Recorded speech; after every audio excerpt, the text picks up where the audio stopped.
Assalamualaikum warahmatullahi wabarakatuh. Bismillahirrahmanirrahim. Nahmaduka ya ghafuru ya syakuru. Mashalli wa sallim barik ala sayyidina maulana Muhammadin wa ala alihi wa sahbihi asfa'in nama ba'du. Barokahnya nur Islam itu di seluruh dunia itu mengkaji nur Islam, ya, mengkaji di semua sistem dunia. Seorang di semua sistem dunia, termasuk di Amerika itu kalau nangani sesuatu ya pakai nur Islam, meskipun mereka tetap non Muslim. Ya tadi misalnya harus cuci tangan, misalnya ngadepi penyakit harus cuci tangan, harus ini, tetap akhirnya ngakui bahwa jauh sebelum ada penyakit saran Kanjeng Nabi, tiap kamu bangun tidur kamu harus cuci tangan. Fa innaka la tadri, karena kamu tidak tahu aina batat yadaka, tangan kamu kemana. Ada yang baca aina batat yaduhu, ya kalau tasniyah berarti apa? Yadaka pakai alif. Itu Islam. Mulai dulu menyarankan apa? Terus mulai dulu ya sarannya Islam ya pakai air sing warid yang ngalir. Sehingga cara wong kuno nganggo padasan dulu, sekarang malah pakai keran. Itu jauh sebelum ada anjuran pemerintah pakai air ngalir. Kudune santri wis biasa. Jadi banyak ilmu yang menurut mereka baru, cara santri itu ya biasa aja, karena memang kita hidupnya kan sudah benar, sudah waras. Sehingga benar kan nasibnya. Nah, pola hidup kita ini sudah waras, sudah bagus. Nah, soal solusi sosial malah gampang lagi. Saya beberapa kali ada orang konsultasi ke saya, solusi sosial Islam lebih hebat lagi. Dari awal Islam menghentikan to'amul wahid yakfi isnain wa to'amus isnain yakfi arba'atan. Jadi satu orang punya rezeki itu harusnya bisa nanggung satu orang, dua orang bisa nanggung 4 orang. Artinya kan kita biasakan misalnya konco akrab sing sitok orang ditanggung temannya, satu keluarga yang kerja 2, satu rumah makan semua. Karena normalnya memang rezekinya orang satu itu bisa menghidupi orang 2, orang 3, orang 4. Nah, yang menjadi kacau agama ini kan gini. Yang kacau menurut agama adalah apa? Jatah yang papat dintek nung sitok mulai merusak kan langsung. Nah, sekarang banyak orang rakus gitu. Wong sak nampan kok dintek wong loro. Iku mulai rusak iku. Paham yo? Wetenge lho dididik, paham. Jadi sebetulnya menurut Islam itu kan to'amul wahid yakfi isnain, waktu amusnya ini yakfi arba. Itu malah walian. To'amul wahid yastaghribu to'ama arba'atin. Itu kan ribet kan? Ya sangkum kutus pura pengeran. Nah bayangkan kalau itu pejabat, kerakusan terhadap aset negara harusnya menyebar terus dikuasai 1-2 orang, kayak apa kacaunya apa dunia ini. Lah ya lagi-lagi semua itu Nur Muhammad, ajaran Rasulullah SAW tetap ajaran sing halul muskilat, bisa mengurai problem. Maka kita buktikan bahwa kita yang Islam itu hidup kita stabil, hidup kita nyaman. Kalau enggak ya bagian dari problem itu. Ya bagian dari apa? Problem itu. Tetap Kanjeng Nabi faqad nusirat fil kainati a'lamu ulumik. Jadi meskipun di negara non muslim semuanya sekarang mengkaji apa? Islam. Wis jare para malaikat ya faqad nusirat fil kainati a'lamu ulumik. Semua alam raya ini pasti nanti mengkaji ilmu Muhammad. Sekarang sedekah Rasulullah ketika Amerika yang mengkaji Islam, Eropa juga mengkaji, semua mengkaji Islam. Wa tabasyara lan dadi bunga apa al makhlukatu bira-bira makhluk dikutu hingga kelan tekani sira. Walam yaqolan ora tetep sapa seun perkara mimma sing perkara khalaqa kang gawe sapa Allah taala illa jaa, kecuali teko apa li Amerika maring perintah sira Muhammad, perintah jenengan Muhammad qai'an iku wong sing taat. Wali maqalati ka iku sami'an lan maring dawuh jenengan sami'an ngrungokno. Terus nanti alam raya ini semuanya tunduk pada perintah Rasulullah sallallahu alaihi wasallam. Aku yakin dunia tambah kacau itu tetap tambah butuh Islam. Kayak sekarang lah. Dari dulu itu Islam menyarankan supaya hidup itu sederhana. Barang dunia kuwaco anggur wong ra sederhana. Barang ono kekacauan ini lagi menyarankan hidup sederhana. Jadi cara santri cara kene kan yes biasa urip kok. Jangan keluar kalau enggak penting. Dari awal Islam ngajarno min husni islamil mar'i tarkuhu malayan. Kok malah lagi roh saiki piye kok terlambat ilmune. Kita ini tahu mulai dulu pun. Pemene bagi sirati 2 ape metu opo? Sirati opo santeng ae no. Niku ora usah dilarang wis ra kelar metu. Paham ya? Tapi mulai dulu kan Kalau kita diumumkan jangan keluar kalau tidak penting. Dari itu dulu ajaran kita kan sebaik-baiknya Islam meninggalkan yang tidak penting. Serasa diwarai yang suhune mulai cilik suhu.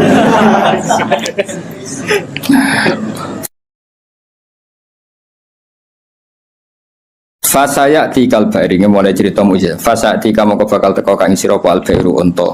Bidimamika kelawan jaluk tanggungan jenengan ya stajiru jaluk selamat apa bair. Masyhur iki kula wingi cerita sami dengan berbagai redaksi riwayat bil makna tapi maknanya sama. Yaitu tadi ada unta yang dipekerjakan di luar normal di luar normal disakiti, makanannya sangat kurang. Walhasil terus unta ini matur ke Rasulullah bahwa diperlakukan majikannya seperti itu. Terus si Arabi dipanggil, kamu gini-gini sama unta kamu. Lah kok tahu ya Rasulullah, ada enggak yang cerita? Ini sing cerita untamu. Iku jenenge fasaya tikal ba'ir bidima mikayas taji waddobulan hiwaddob wal huzalatu lan huzala. Makanya kemarin sama anani dob yun nufur itu 2 kali. Itu kalau maksudnya tidak dob ya huzala. Karena kita tidak pernah tahu dob yun nufur apa dob yun nufur, kan kita enggak jamin harokatnya itu benar apa? Ya, kan kita tidak tahu kan harokatnya itu biasa kan salah kan? Kalau dobu ya dob, kalau dobyu itu hozal. Tapi apapun itu pernah ada seorang Arabi berburu hozal ya, kijang atau berburu dob, tapi sama ya sementing. Atau memang itu 2 peristiwa atau memang itu dua peristiwa. Ketika ketangkep Arabi tadi mau disate, namanya orang nangkap buruan kan, hewan buruan, terus matur ya Rasulullah, saya ini punya anak kecil-kecil. Ini jam saya menyusui, tadi saya keluar untuk nyari makanan. Tolong beri kasih Arabi tadi, beri hak saya menyusui anak saya. Setelah anak saya tidak butuh susuan saya nanti kembali ke sini siap ditangkap Arabi ini. Terus akhirnya Rasulullah minta si Arabi tadi, terus dituruti sama Arabi. Dan dobnya ini tidak nyulaini janji ya, setelah selesai semua kembali. Itu jenis apa? Waddobu wal huzalah. Nah yang kemarin apa? Inta apa dobjun nufuru tadi yang kemarin itu saya tidak tahu. Makanya dobyu atau dobu kita tidak tahu. Tapi apapun itu tetap maknanya itu minta tolong Rasulullah apa? Minta tolong Rasulullah. Ya syadani waddob wal ghazala ya syadani yang saya podop lan ghazala laka maring panjenengan birisalah kelawan diutus wal qamaru lan rembulan wasyajaru lan wit wa tibulan zib. Sangko kata zibun apa?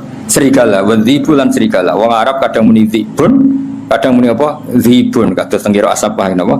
Zibun atau apa? Zibun. Iku yantikuna padha ngucap kabeh yantikuna padha ngucap kabeh binubu adika kelan nabi ne panjenengan angkoribin sange wektu sing parek. Wa markabuka tumpakane panjenengan al-buraq buraq.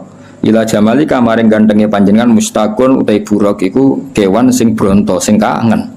Ya tadi buraq itu sangat rindu supaya dinaiki Rasulullah sallallahu alaihi wasallam. Wa Jibrilu ta Jibril syawus wa Jibrilu ta Jibril syawu sumamlate ketika kang ngatur sistem kerajaan. Jadi kemana Jibril mitranya Nabi sing ngatur alam raya ini iku qot a'lana. Teman-teman maklumat sapa Jibril bizikrika kelan nyebut panjenengan fil afaq dalam pejajane langit. Jadi Jibril yang mempopulerkan namamu di langit. Jadi Jibril memaklumatkan bahwa sekarang lahirlah seorang nabi yang sangat dicintai Allah, namanya Muhammad, sehingga alam raya di langit nggak ada yang kenal kanjeng Nabi karena sudah dimaklumatkan oleh malaikat Jibril. Itu jenis apa? Warfa'na laka dzikra. Wal qamaru rembulan makmurun dan perintahna laka maring sira bil insyikaki kelan pecah.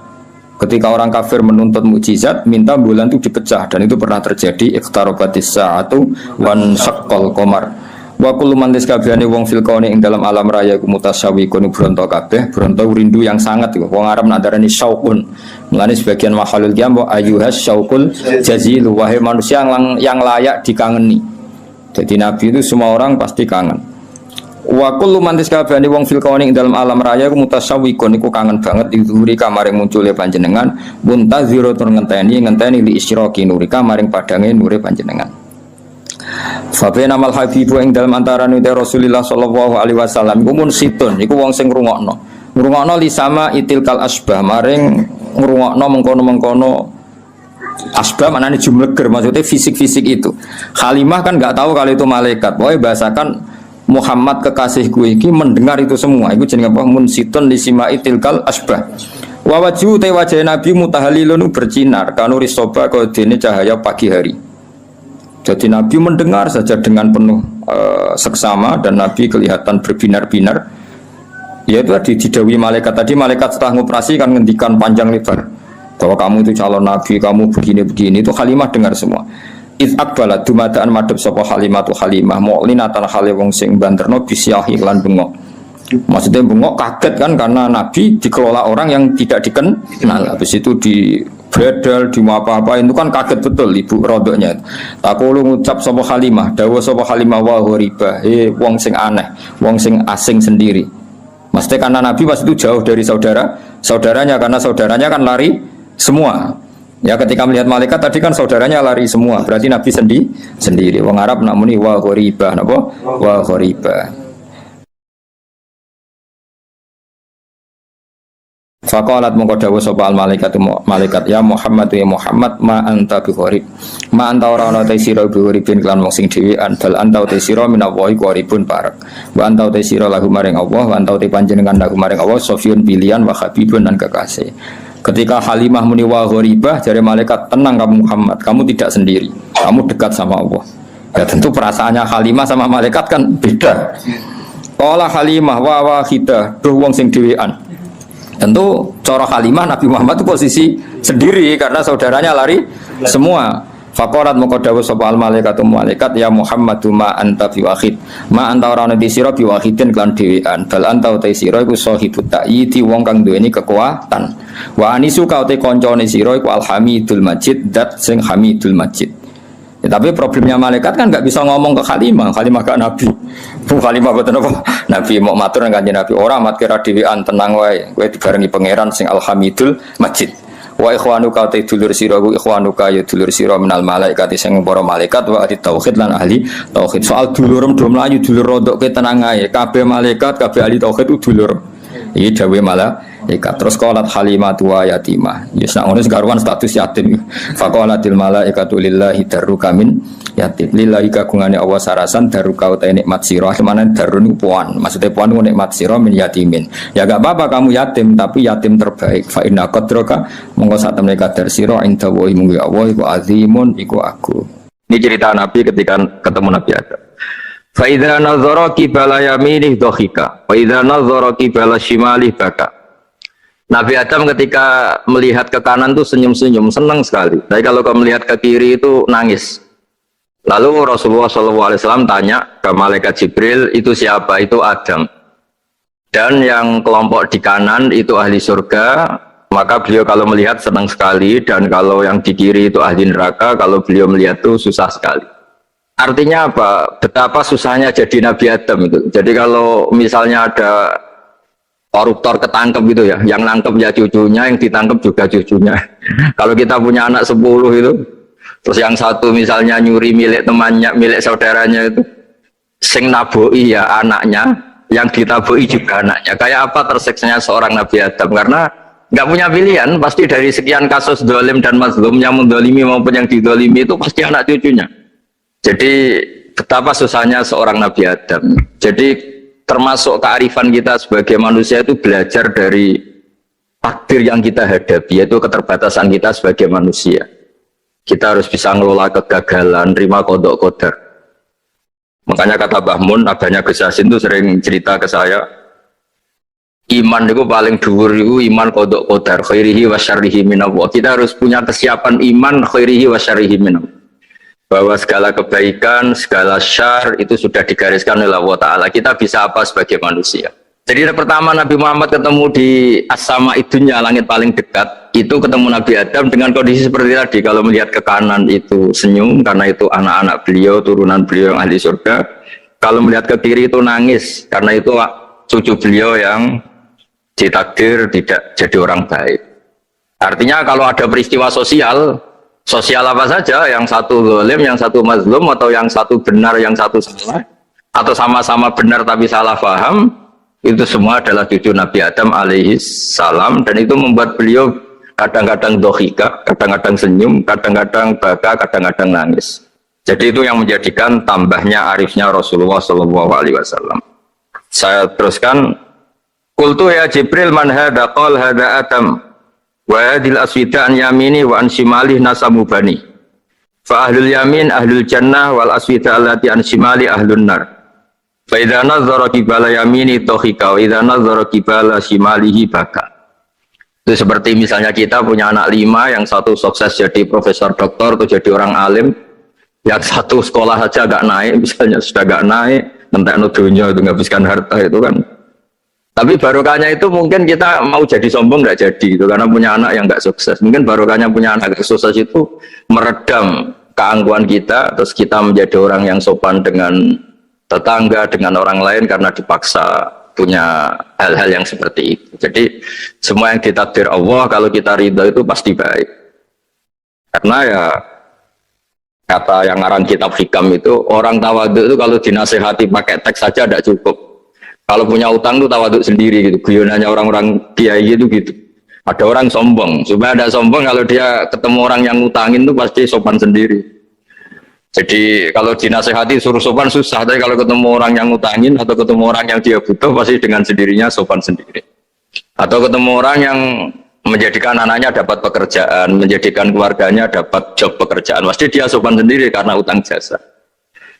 Nah kalau kita pasti sopan sama orang yang ngutangi kita, yang menolong kita, apalagi dengan Allah Ta'ala yang semua yang kita pakai pasti dari Allah Ta'ala. Dengan demikian sudah keharusan kita sangat-sangat sopan pada Allah Ta'ala. Yang implementasinya dengan sujud dan dengan sholat. Itu juga yang dibawa dari hasil Mi'raj. Ini saya baca teksnya ya, saya tadi jam 9 baca Bukhari di Kudus sama beberapa habaib, Alhamdulillah. Sekarang saya teruskan dengan Sahih Muslim. Termasuk kitab 6 yang paling dipakai ahli sunnah itu Al-Kutubus Sittah, yang paling pokok itu adalah Bukhari Muslim. Terus kemudian naik-naik terus ketemu Marartu bi Musa alaihi salam. Ini nabinya Bani Israel. Saya kemudian ketemu dengan Nabi Musa alaihi salam. Nabi Musa itu nabinya Bani Israel. Jadi orang Bani Israel itu bawaannya itu protes. Protes itu komplain. Ketika makomnya beliau dilewati Rasulullah SAW, kelas beliau sebagai nabi, beliau nangis. Ketika nangis ditanya, "Ma yubkika, kenapa engkau nangis ya Musa?" Terus ini saya baca supaya seperti teksnya. Kata Nabi Musa, "Rabbi hadza ghulamun ba'astahu ba'di, yadkhulu min ummatihi al-jannata aktsaru mimma yadkhulu min ummati." Ini lelaki atau nabi junior, nabi yang datangnya setelah saya, mestinya senior saya. Tapi nabi ini sukses, umatnya lebih banyak masuk surga ketimbang saya. Ini yang bikin saya nangis. Jadi pikirannya Nabi Musa kalau beliau senior, beliau lebih dulu ya umatnya lebih banyak masuk surga. Ternyata enggak, masih banyak umatnya Rasulullah SAW. Dan ini gaya beliau yang suka protes itu berkah karena protesnya orang soleh. Saya ulang lagi, apa-apa kalau dilakukan orang soleh itu pasti barokah. Ketika Rasulullah dapat perintah 50 sholat, itu Nabi Ibrahim pertama yang dilewati karena di langit paling atas dibanding nabi-nabi yang lain. Itu Nabi Ibrahim diam karena beliau tidak punya tradisi protes. Semua nabi diam karena Allah memerintahkan pasti sudah bagus lah, sudah diukur kekuatan hambanya. Tapi ketika Nabi Musa, beliau orang pertama komplain.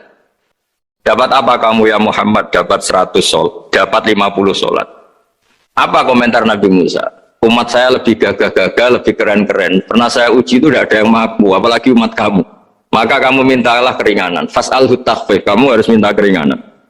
Masyhur itu riwayat itu. Kemudian Nabi minta keringanan sama Allah dipotong hanya 5. 5 masih 45, dipotong lagi 5 masih 40 sampai 9 kali pemotongan. Akhirnya jadi 5 sholat. Itu satu menjadi pelajaran bahwa hubungan dengan Allah Ta'ala itu tidak perlu malu karena Allah itu suka dimintain.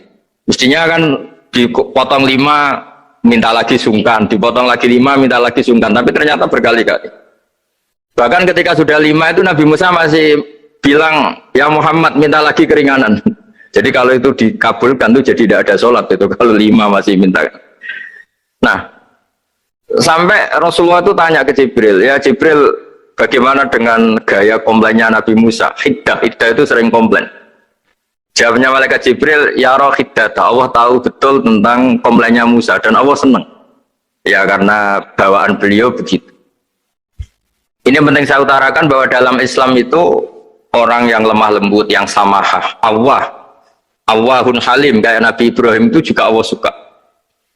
Yang suka komplain tapi demi hak, bukan demi konflik. Saya ulang lagi, demi hak, bukan demi konflik. Juga Allah suka. Itu kita menjadi dapat sholat yang hanya 5, itu barokahnya komplainnya Nabi Musa. Karena kita yang lemah ini diukur dengan umat beliau yang kuat. Ternyata umat beliau tidak kuat. Barokahnya tidak kuat itu dipakai tolak ukur, apalagi umatmu yang Muhammad. Kemudian itu yang menjadikan Nabi sebagai orang yang sangat tawaduk, karena yang merintahkan itu senior. Meskipun kita tahu Nabi Muhammad itu Sayyidul Awwalin wal Akhirin, tapi secara lahir, secara jusmani beliau lahir paling belakang, dan secara lahir juga beliau Nabi paling terakhir. Jadi secara hukum adab beliau harus sopan. Tentu sopan itu jadi panutan kita. Meskipun kita tahu hakikat beliau adalah Sayyidul Awwalin wal Akhirin secara hakikat. Nanti kita bicara lebih jauh tentang jusmani dan rohani. Nah akhirnya keturutan sampai 5 sholat yang kita lakukan sekarang itu barokahnya komplainnya Nabi Musa. Banyak di cerita-cerita kitab hadis. Ketika Nabi Musa ngaji sama Nabi Khidir, itu komplainnya Nabi Musa menjadi fikih yang luar biasa, kata kitab Ibnu Hajar al-Asqalani Fathul Bari. Ketika beliau ngaji sama Nabi Khidir, kemudian Nabi Khidir itu dipinjemin perahu sama masyarakat. Sudah dipinjemin karena beliau majanan ya, dikasih gratis. Tapi di tengah-tengah perjalanan perahunya itu dilubangi.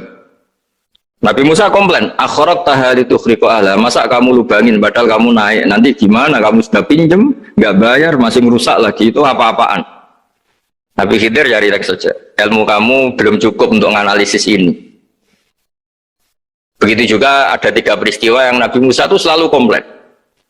Apa yang dikatakan Ibnu Hajar al-Asqalani itu kitab yang sangat bagus sekali. Justru dengan protes itu Nabi Musa punya kelas di atas Nabi Khidir, karena orang nggak boleh sukut alal mungkar, karena secara fikih orang itu tidak boleh mendiamkan suatu yang buruk. Kita tahu dalam aturan fikih di antara kewajiban kita adalah ingkarul mungkar, mengingkari suatu yang memang harus diingkari. Ya meskipun tentu tidak dengan sikap destruktif yang merusak dan apa, tapi yang nggak baik tentu kita ingkari. Perilaku Nabi Khidir yang melubangi perahu yang tidak miliknya, padahal yang punya perahu sudah menonton, itu perilaku yang nggak baik. Sehingga Nabi Musa protes. Justru protesnya Nabi Musa ini menjadikan beliau selalu di kelas fikih terbaik, yaitu ingkarul mungkar, mengingkari barang yang harus diingkari. Tapi tentu Nabi Khidir juga nggak salah, karena beliau punya perhitungan di depan nanti itu ada begal-begal, ada kekuatan yang nggak baik, yang selalu akan membegal perahu-perahu yang kondisinya sempurna. Nabi Khidir punya perhitungan, kalau ibarat mobil ini spionnya kok nggak dipecah, nggak diambil, itu termasuk mobil bagus, pasti digarong. Tapi gara-gara spionnya dipecah dulu sama Nabi Khidir, terus depannya dilumuri apa supaya agak menarik, ini selamat. Jadi perhitungannya Nabi Khidir, wa kana wara'uhum maliku ya'khudhu kulla safinatin ghusba. Di beberapa tafsir diartikan safinah ay sholihah, karena di depannya nanti akan ketemu orang-orang yang dolim yang selalu ngambil perahu-perahu yang bagus. Caranya gimana supaya perahu itu gak diambil? Ya karena mereka hanya ngambil yang bagus, ya dirusak dulu supaya gak bagus. Kalau ya gak bagus nanti lolos dari garong tadi, dari pengambilan secara dolim tadi. Jadi Nabi Khidir gak salah karena ada visi seperti itu. Nabi Musa protes juga gak salah karena memang tugasnya fikih itu ingkarul mungkar, mengingkari barang yang memang gak benar. Nah, di sini seperti yang dikatakan Gus Yassin, kita harus bisa ngelola perbedaan, ngelola beda sudut pandang dan sebagainya. Sehingga kita selalu dapat nikmat Allah Ta'ala, wa allafa baina qulubihim, nikmat yang kita asik, kita hidup asik, nyaman. Doa-doa bapak-bapak saya, guru-guru kita sering ijazahi setiap ketemu teman atau keluarga disuruh berdoa, Allahumma alif baina qulubina wa aslih dzata bainina. Semoga hubungan kita dengan orang lain itu baik-baik saja dan semua konflik kita dibenahi oleh Allah Subhanahu wa taala. Karena kita tidak pernah tahu ya, kita miskin kadang dianggap problem karena takut membebani tetangga. Tapi kita kaya juga kadang dianggap problem karena orang lain takut kalah dengan kita. Kita tidak pernah tahu cara pandang orang lain. Jadi kadang-kadang kita menang gitu, sama yang senang dikira kita pemikir serius. Tapi sama yang nggak senang dikira kita merengut. Kita guyon, kata yang senang itu luar biasa. Kita dianggap orang yang ceria. Bagi yang nggak senang dianggap arogan. Jadi kita tidak pernah bisa ngelola pikiran orang lain. Nah, barokahnya rahmat Allah yang tidak terbatas, kita seperti ini. Dan itu digambarkan oleh Allah Ta'ala ketika ketemu antar Nabi. Itu cara pandang ya beda-beda. Nabi Ibrahim itu kalau melihat orang yang nggak benar, itu ya ngendikane faman tabi'ani fa innahu minni wa man asani fa innaka ghafurur rahim. Ya Allah, yang ikut saya ya karuan kelompok saya, yang tidak ikut saya semoga engkau banyak mengampuni mereka. Nabi Nuh beda sekali cara pandang. Nabi Isa ubudiyah murni. Ketika melihat orang yang enggak benar, beliau tidak ngambil sikap. Beliau ngendikan intu adzibhum fa innahum ibadu. Kalau engkau siksa nggih monggo Gusti, itu hamba-hamba jenengan, itu terserah jenengan. Wa in taghfir lahum, kalau engkau ampuni nggih monggo, jenengan yang punya pertimbangan lebih bijak. Dan itu yang dalam banyak hadis ketika Rasulullah SAW melihat umatnya di akhir zaman yang macam-macam, Nabi ngambil sikap kayak sikapnya Nabi Isa. Sebagian riwayat Nabi mengatakan fa'aqulu kama qala al-abdus soleh. Saya akan ngambil sikap kayak sikapnya al-abdus soleh. Di hadis itu diredaksikan yaitu dengan redaksi intu azibhum fa innahum ibaduk wa in taghfir lahum fa innaka antal azizul hakim. Ya, saya teruskan. Kemudian akhirnya Rasulullah SAW sampai ke Sidratil Muntaha. Wa ra'aitu Ibrahim alaihi salam wa ana asbahu waladih bih.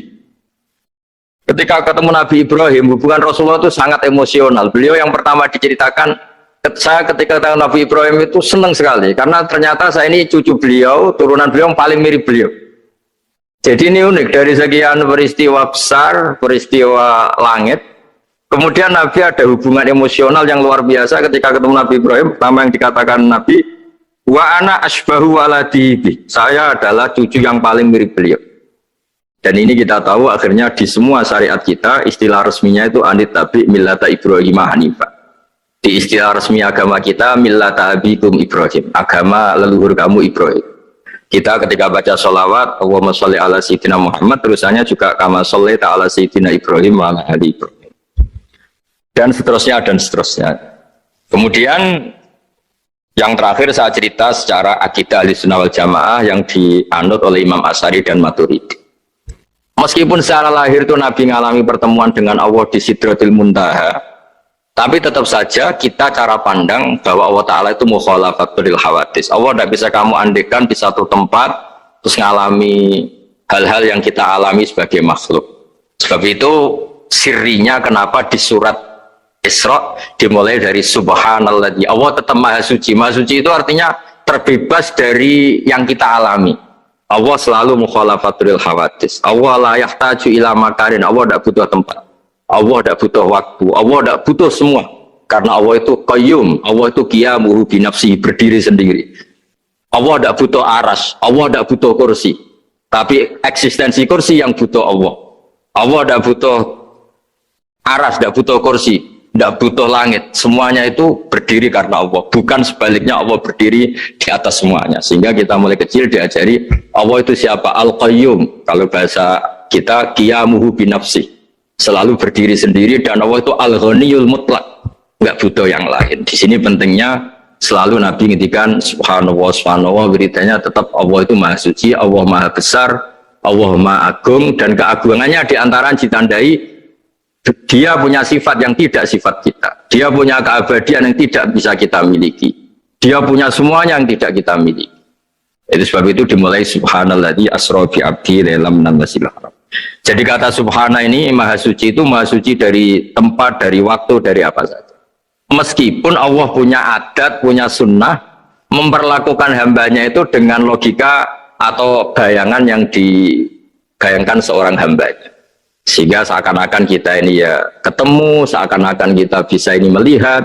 Sehingga di surga disebut kita ini melihat Allah. Tapi semua ahli sunnah mengatakan, tapi kamu melihat Allah itu tetap saja bila kaifin walan khisorin, tidak bisa terus menciri. Menciri itu bisa membatasi sifatnya Allah itu begini-begini, tidak bisa. Tetap Allah itu la tudrikul absar wa huwa yudrikul absar.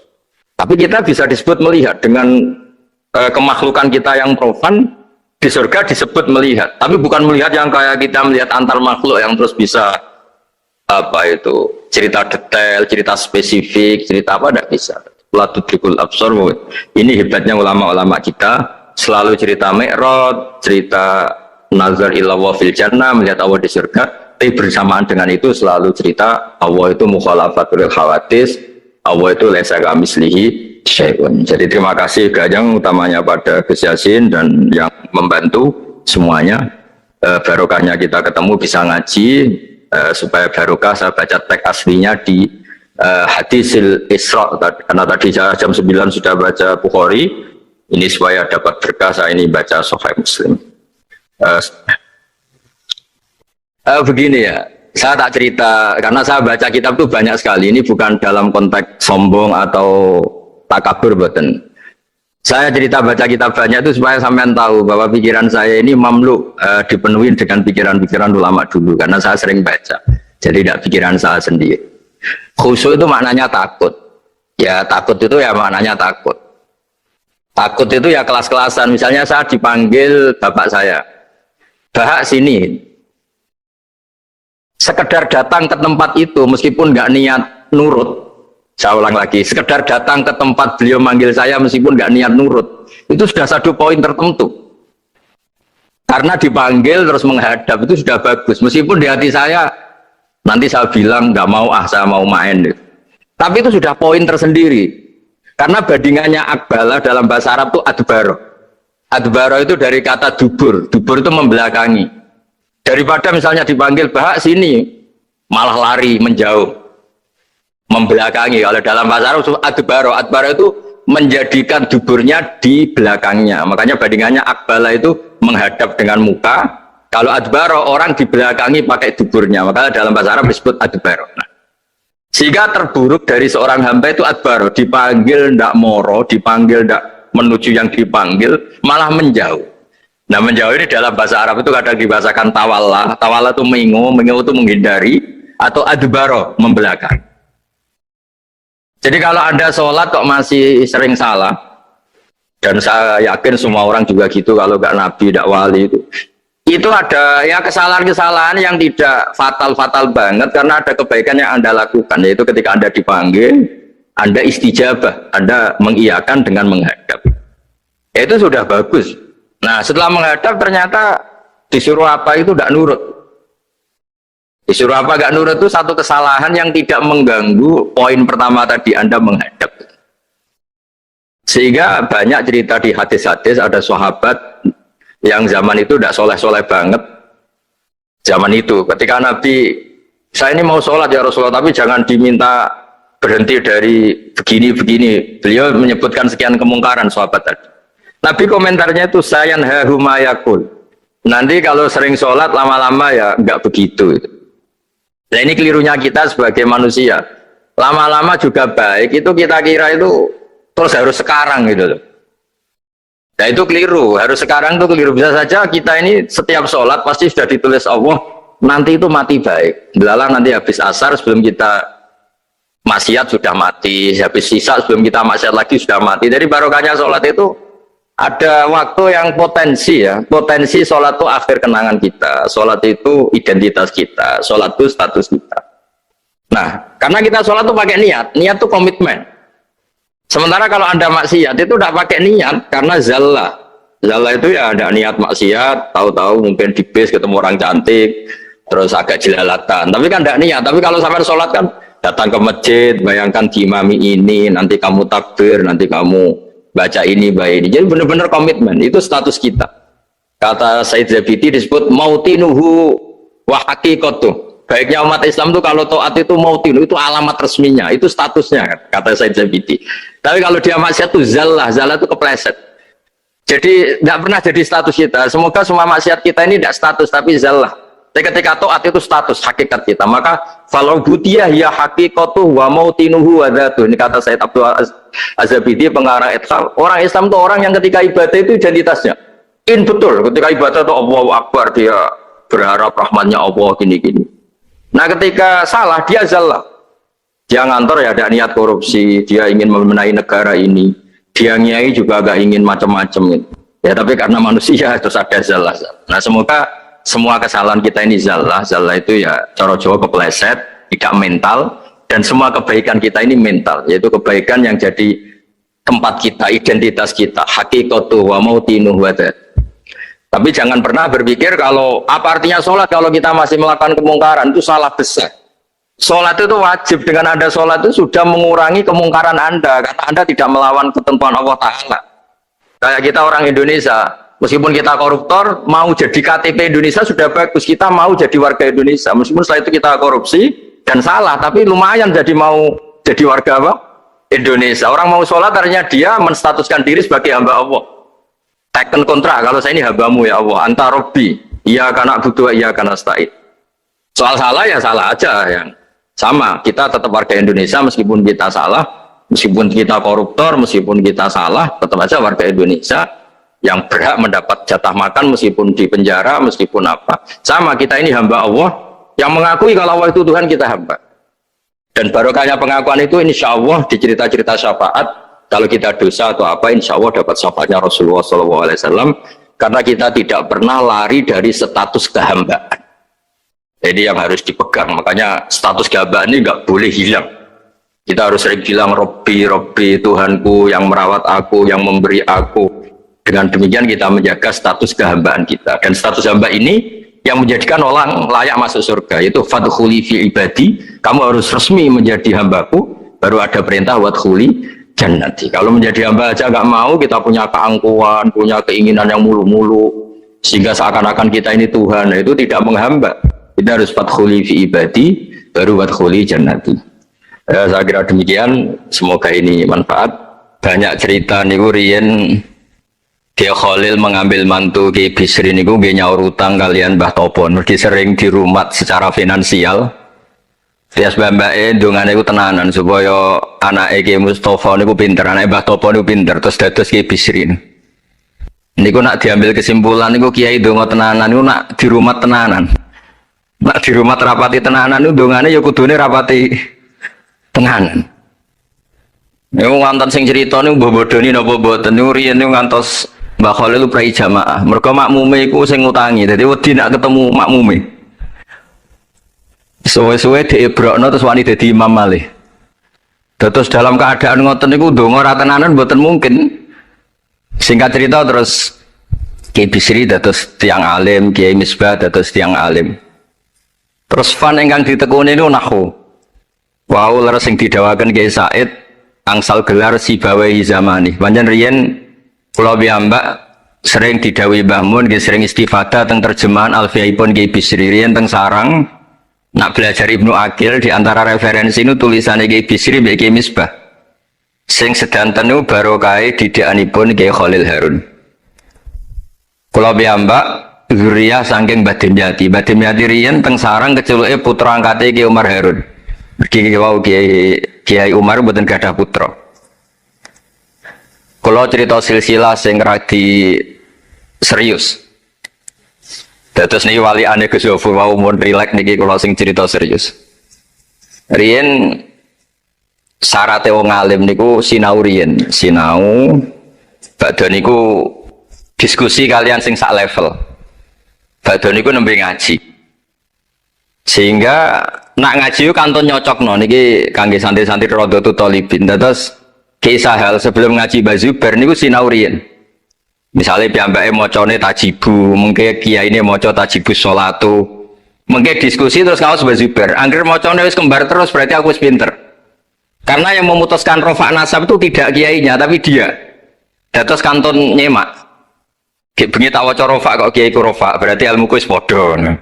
Aku maca nasab kok kiaiku nasab berarti padha. Aku maca jer kiaiku jer wis padha. Nah santri-santri kan boten ngaji, boten persiapan. Seteko ngaji mbek takok halaman. Niku mun santri innalillahi wa inna ilaihi rajiun niku nggak bisa diharapkan.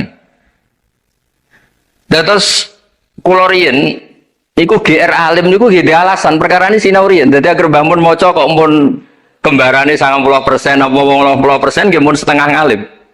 Kok nak salah kok sampai 90% ya goblok banget. Saniki mboten santri sinau mboten persiapan ngaji takok halaman tok ndi. Mau menyenggai sholawat Muhammad Muhammad sholli alaihi. Mboten mikir wong kiai ini maca Allahumma sholli ala Muhammad malah ngongkon kiai ini sholli alaihi itu nak diterjemahkan Allahumma sholli ala Muhammad terus dekne ngomong sholli alaihi. Nggih monggo jenengan maca sholawat. Wong sholli nu fil amar. Tapi wong jenenge wong ora mikir nggih. Terus niku ruwet. Terus niki kalau cerita sing serius kersane jenengan pirsa bilih sing minter wong ra bakat pinter niku nggih kangelan tenan. Riyen bapak kula nggih Nah definisi wali nu ngoten kula nggih insyaallah pun mlebu lah. Mergi kula niku nggih pinter tiyang kathah. Tiang-tiang sing ora bakat pinter teng Gunung Kidul niku kula kathah sing kula dadekno kiai niku. Tapi mboten pinter banget pokoknya memenuhi kualifikasi lah. Mergi ceritane niku nggih sederhana. Riyen niku Mbah Khalil niku nak mulang nahwu tenan. Mergi sesuatu itu jadi mudah. Mulane cerita sing beredar nang Lirboyo niku Ja'a Zaidun, Zaid datang. Ini wonten santri pelengahan delok lawang. Gurune ngamuk. Kamu orang mana? Orang Bekasi. Kenapa pelengahan? Ya katanya Ja'a Zaidun itu Zaidan. Habis Pak Guru bohong. Katanya Zaid datang melihat Zaid, ternyata orangnya nggak ada.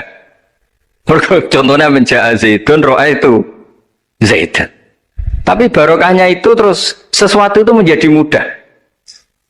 Nah ini sing dawe Mbah Mun, sing didawakan Gus Zofur kula jeeling dawe Mbah Mun gelem ra gelem Allah kudu gawe wong alim kok wong Jawa. Mergo wis kadung dawuh Islam ku kafatal linnas untuk semuanya. Fasibawai Farisiun, Imam Sibawai itu orang Persia. Imam Ghazali juga Tos itu Persia. Banyak orang alim dari Irak itu Babylon, itu tidak Arab. Karena Islam ini kafatal linnas. Makanya gelem ra gelem guyonane Mbah Mun niku Allah kudu gawe wong-wong koyok Warijo, koyok Kirun kudu dadi wong alim. Guling-gilingan nah Islam tidak milik orang Arab saja tapi kafatal linnas. Niku nek cara Mbah Mun. Dadi mumpun dadi janjine pangeran. Mulane sing mondok Arab nggih monggo, sing mondok pundi mawon nggih monggo, tapi Kiai Jawa tetep ndek jatah alim. Mergo niku mumpun kuota.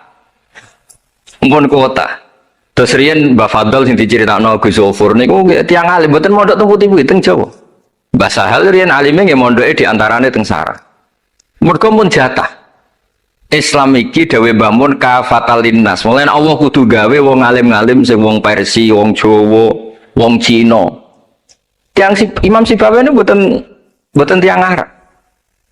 Mulane piyambake ra difrustasi nek debat mbek wong Arab.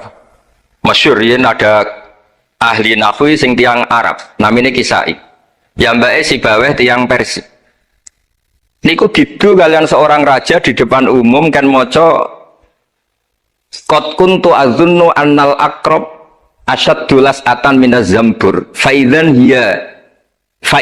huwa hiya atau faidan huwa iya dari Imam Sibawai rofa dari Imam Kisai oleh rofa oleh nasok. Terus akhirnya dalam perdebatan itu antuma ro'isa baldatikuma, kamu ini ketua dua negara Anda karena Anda yang terbaik. Lalu famanil hakim, terus keputusan ini di tangan siapa? Kamu orang terbaik di negara kamu semua. Terus yang bilang hadil Arab, ya orang Arab semua ini kita konsensus polling. Semua orang Arab bilang Imam Kisai. Karena orang Arab biasa ngendikan iya atau hiya. Akhirnya Imam Sibawai itu frustasi.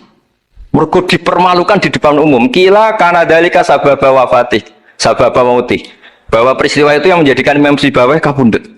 Kok dipermalukan di depan umum. Imam Sibawai keyakinannya tetap bersikeras. Setelah idza fujaiyah itu rofa karena beliau ikut fusha saja. Fa idza hiya hayatun tas'a. Fa idza hiya bayda'ul linadirin. Semuanya itu rofa. Beliau nggak bisa nerima konsep nasab.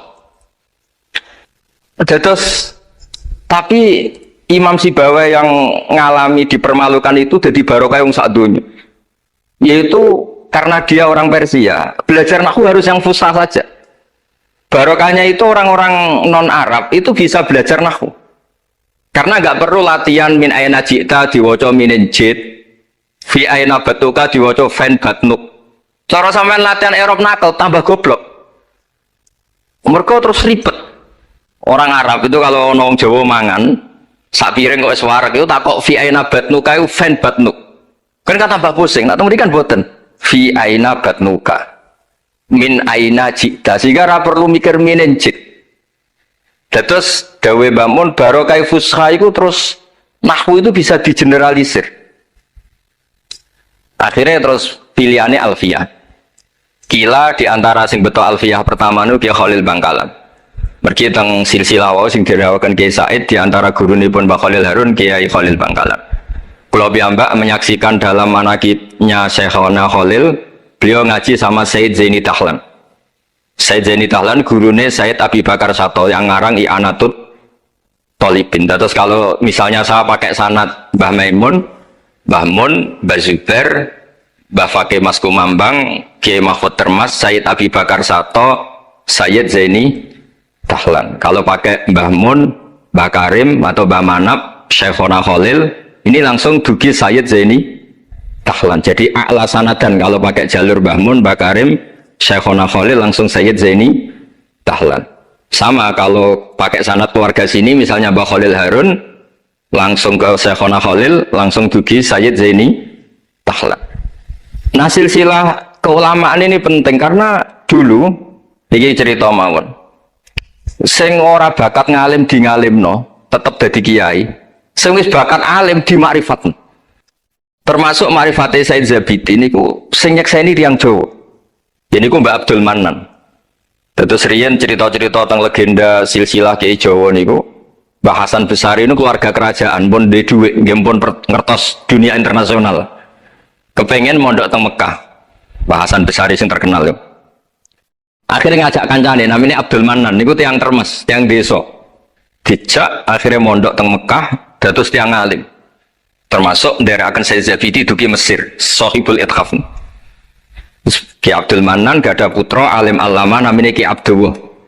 Ki Abdullah gada putra namanya Ki Mahfud. Dugi Ki Mahfud niki cerita sing terkenal niku kepanggih Mbah Munawir. Kila niku murid guru wakila konco.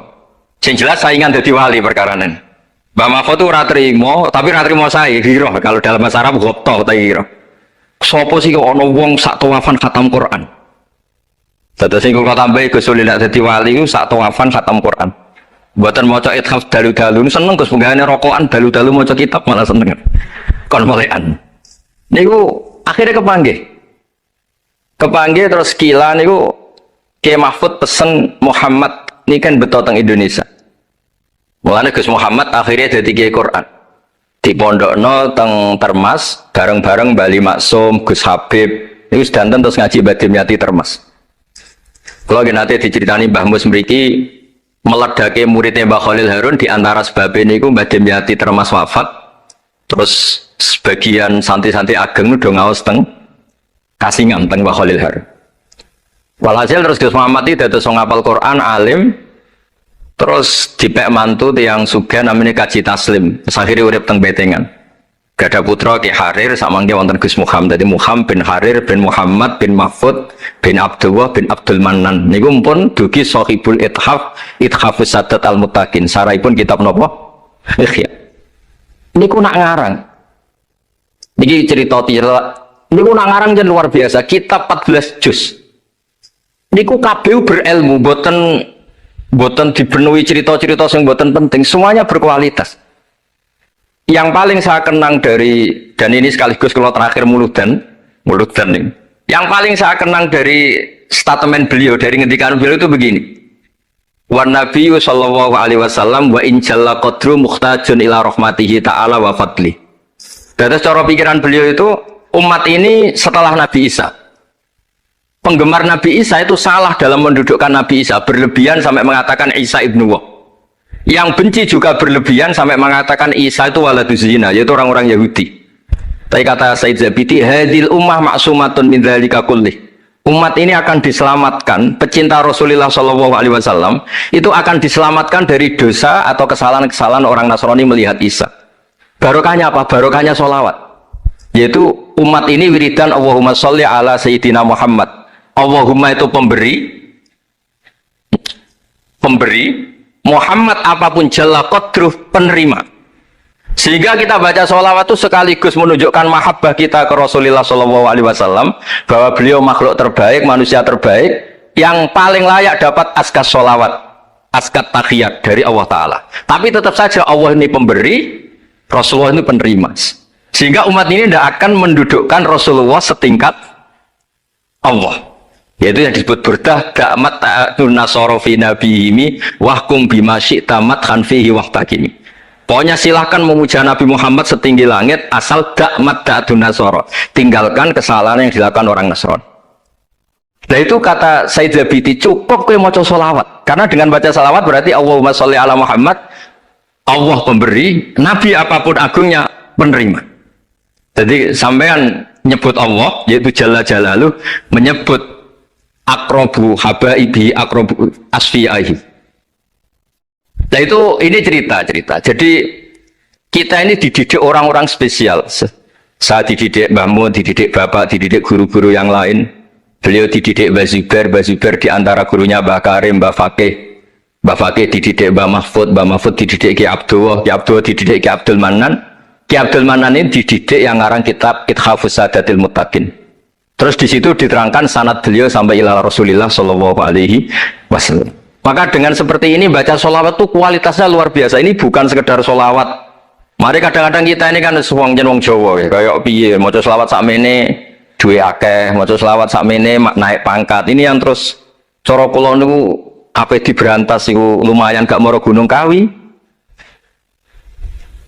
Tapi disetujoni kok kabeh kok dikompensasi materi. Jadi ribet dadi kijowon.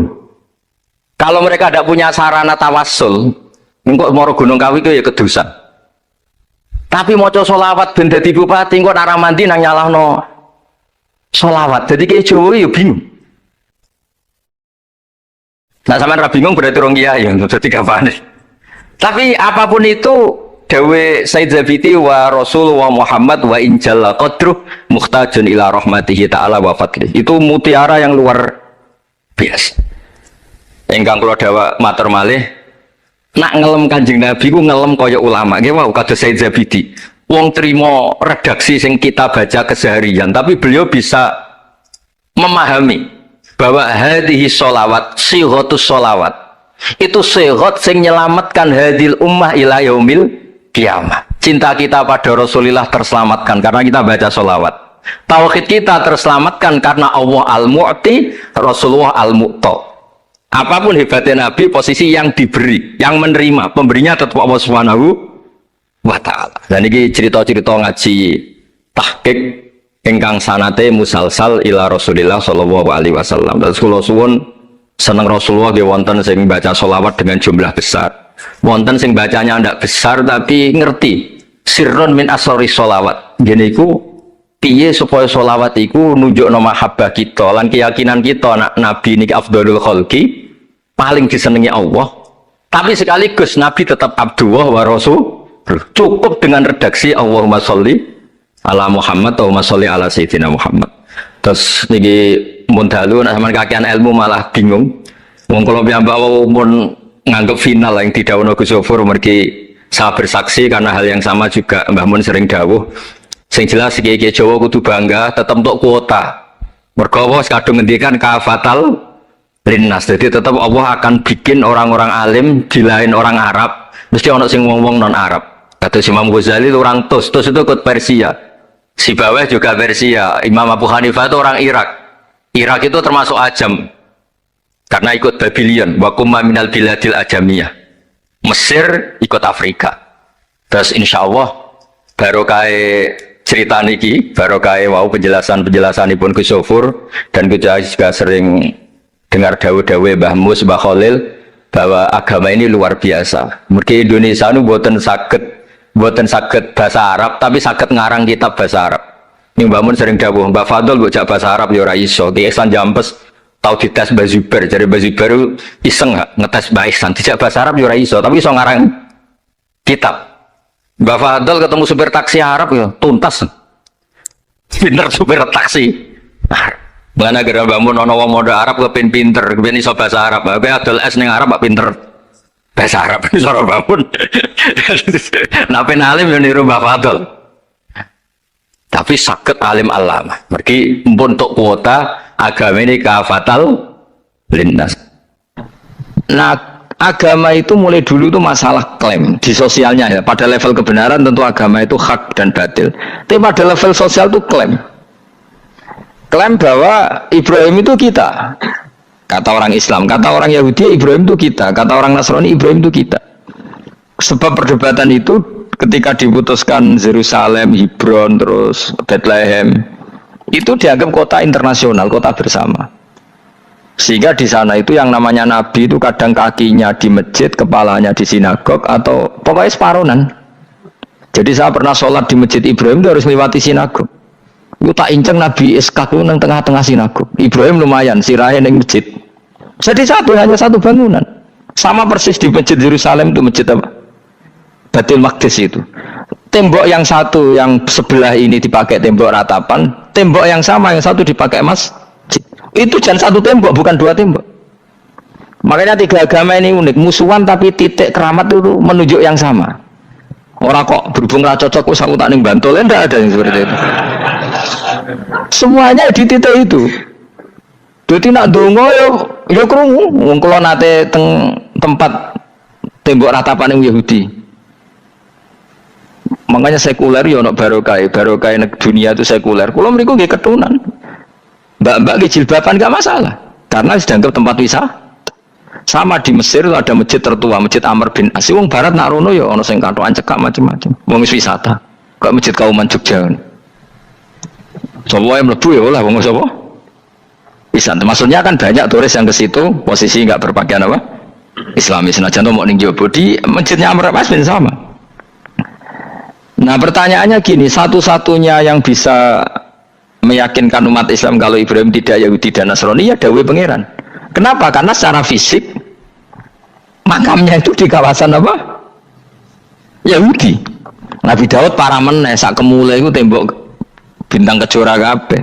Bahkan kalau ziarah ke sana kudu maca ala Yahudi dulu. Piye? Nabi Daud sing. Nah di sini ini pentingnya nyuwun sewu, pentingnya dengan tanda kutip pentingnya politik. Jangan-jangan makam-makam itu terserah otoritasnya. Andai kan Indonesia itu menang Wahabi, mungkin makam-makam tulis sentral kemusyrikan, awas bahaya. Karena yang menang Aswaja ya tempat barokah. Ya tinggal yang nulis. Nah ini yang kita khawatirkan. Ibrahim mengalami seperti itu. Andai kan dulu yang menang 100% Umar atau Salahuddin Al-Ayyubi, mungkin Ibrahim itu enggak lagi ada sinagog di seputar Nabi siapa? Ibrahim. Semuanya mas. Tapi sekarang enggak, karena dikuasai dunia internasional itu jalan kakinya di sinagog. Ishak malah total, Ishak gitu. Yakub malah total, semua tubuhnya di sinagog karena Yakub itu nama lainnya siapa? Israel. Ya, nama lainnya Yakub siapa? Makanya Yakub bin Ishak bin Ibrahim. Lah Yakub punya anak namanya Yahuda. Paham ya? Makanya Yahuda bin Yakub bin Ishak bin Ibrahim. Yahuda punya dulur yang li'ab 12, yang dulur punya dulur li'ab itu 2, Bunyamin sama siapa? Yusuf. Ya Bunyamin Yusuf ini sakik. Yang lainnya berapa? 11. Itu 10 kan, berarti 10. Pokoknya bangsa itu berapa itu? Nah itu li'ab hanya berapa? Ada li'ab, ada apa? Sakik. Nah Yusuf nasibnya paling untung Nabi Yusuf. Orang Kristen nama Yusuf sama orang Islam jenis Gus Yusuf itu banding. Ya. Daniel enggak ya? Keok ya? Sarah? Keok kita. Yusuf banding ya? Non muslim nama Yusuf banyak ya? Islam kayak Yusuf juga banyak. Mustafa Raono ya? Islam kabeh aja nih, meskipun gak wong pilihan dek nih Mustafa sing jeneng-jeneng saya ya mboten ora ono maknane. Makanya saya itu mikir, nah terus perdebatan sejarah itu mesti mengacu ke Duriyah itu komunitas. Nabi Ibrahim itu, kita ikut partai Ismail saja ya supaya jelas ya. Ismail itu lahirnya di Palestina, di Syam, dibawa ke Mekah. Tapi mari kula nu rodok setuju Islam, mari dadi utek kula niku wis rodok iku. Utek kula niku kan anut kaul sing paling aqua. Sampean anut sing tahu krungu pertama kan angel itu disambung. Jadi sudahlah saya tak kompromi saja ikut siapa? Ismail. Ismail itu kemudian ketika Islam, saya ulang lagi, ketika Islam mengklaim juga agama Ibrahim, itu orang Yahudi mencibir. Kamu kok bilang agama Ibrahim itu alasannya apa? Kita ini yang ikut Ibrahim kata orang Yahudi, karena kita orang Palestina, kita orang Yerusalem. Terus Nabi Muhammad memberi penjelasannya, tentu diajari Allah.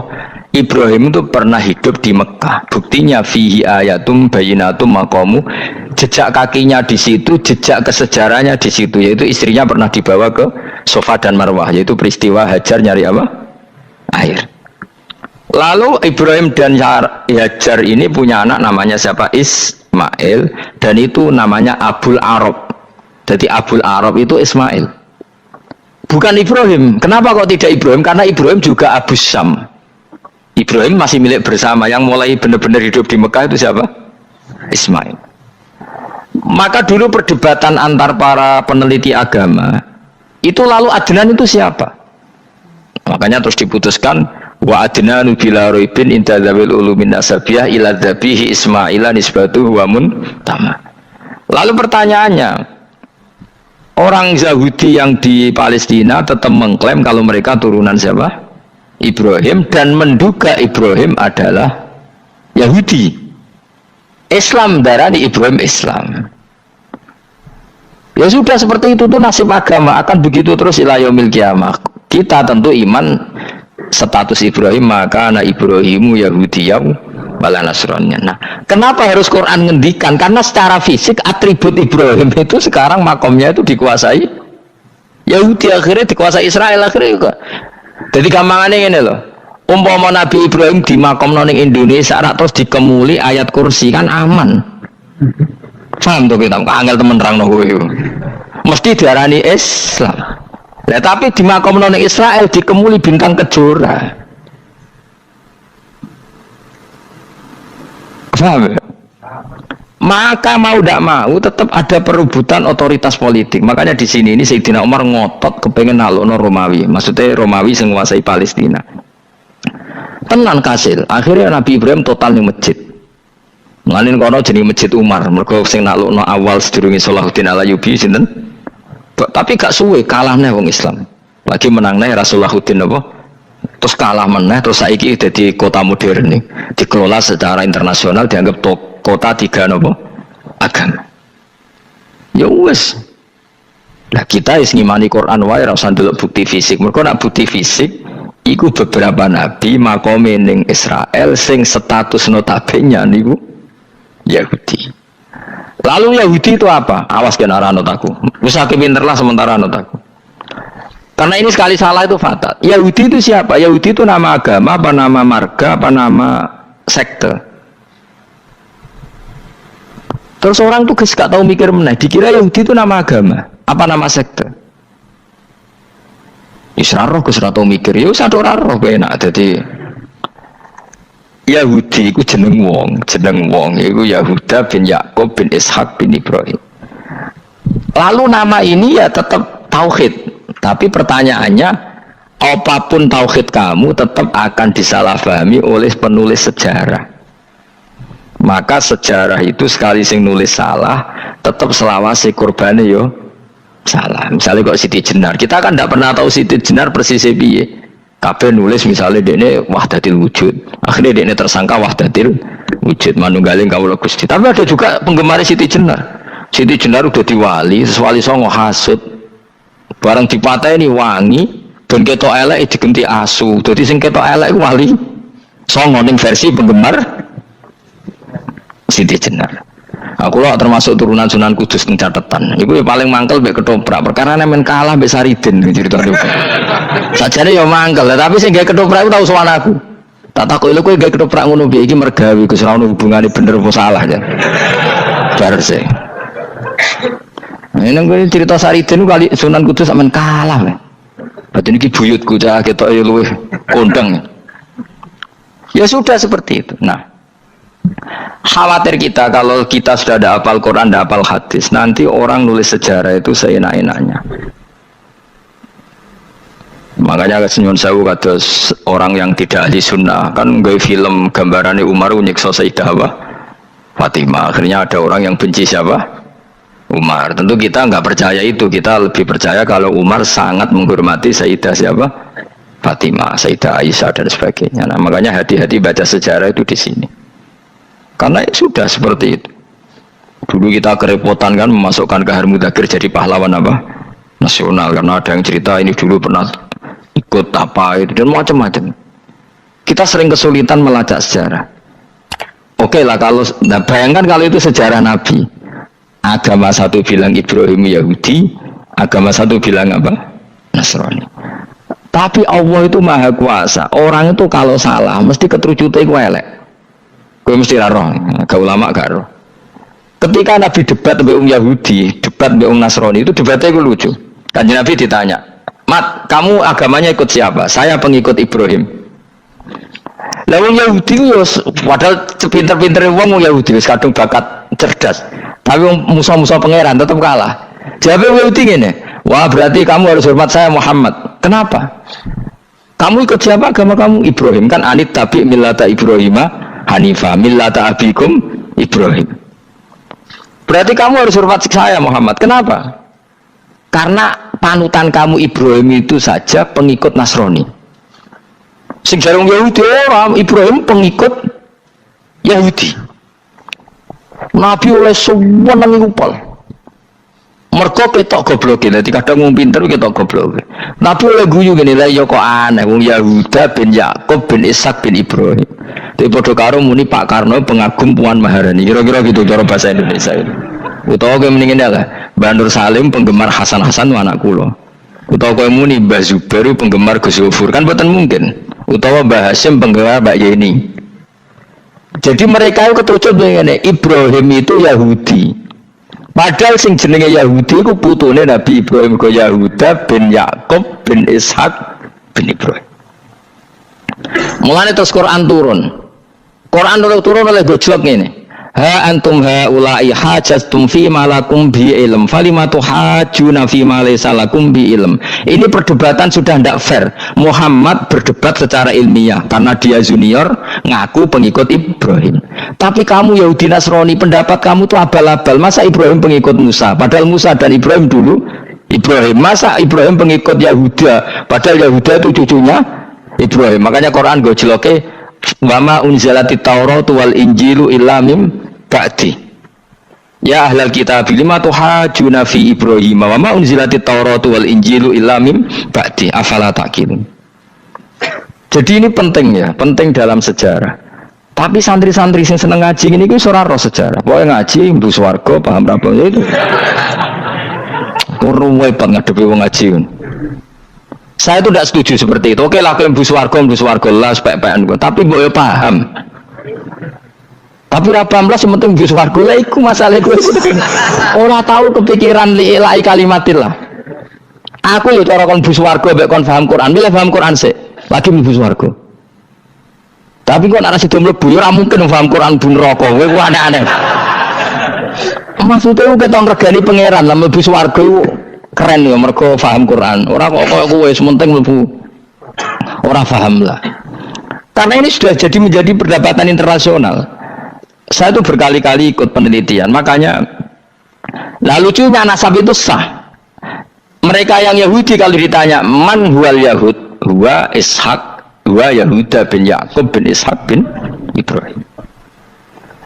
Terus diomong no Ibrahim pengikut Yahudi itu padha karo tadi kayak kita bilang misalnya Mbak Munawir pengikut Gus Najib, kan nggak mungkin Pak Karno pengikut Puan Maharani atau Gus Mbak Hasyim pengikut Mbak Yeni atau Mbak Nur Salim bapak saya pengikut Hasan anak saya, kan aneh. Sehingga pangeran oleh gojlok gitu. Ha antum ulai hajastum fi ma lakum bi ilm. Mereka ini sudah siap berdebat secara ilmiah. Falimatu hajuna fi ma laysa lakum bi ilm. Tapi saya ikut pecintane Kanjeng Nabi, ku rata-rata ku ora pinter. Penting solawatan berjanji buanter. Nak diarani bid'ah ngamuk wis ngono terus kegiatan.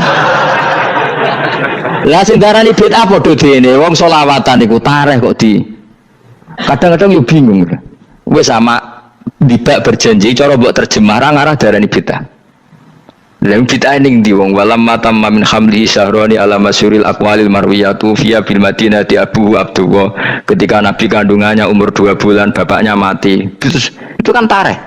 Gara-gara diwaca bahasa Arab terus koyo mantra.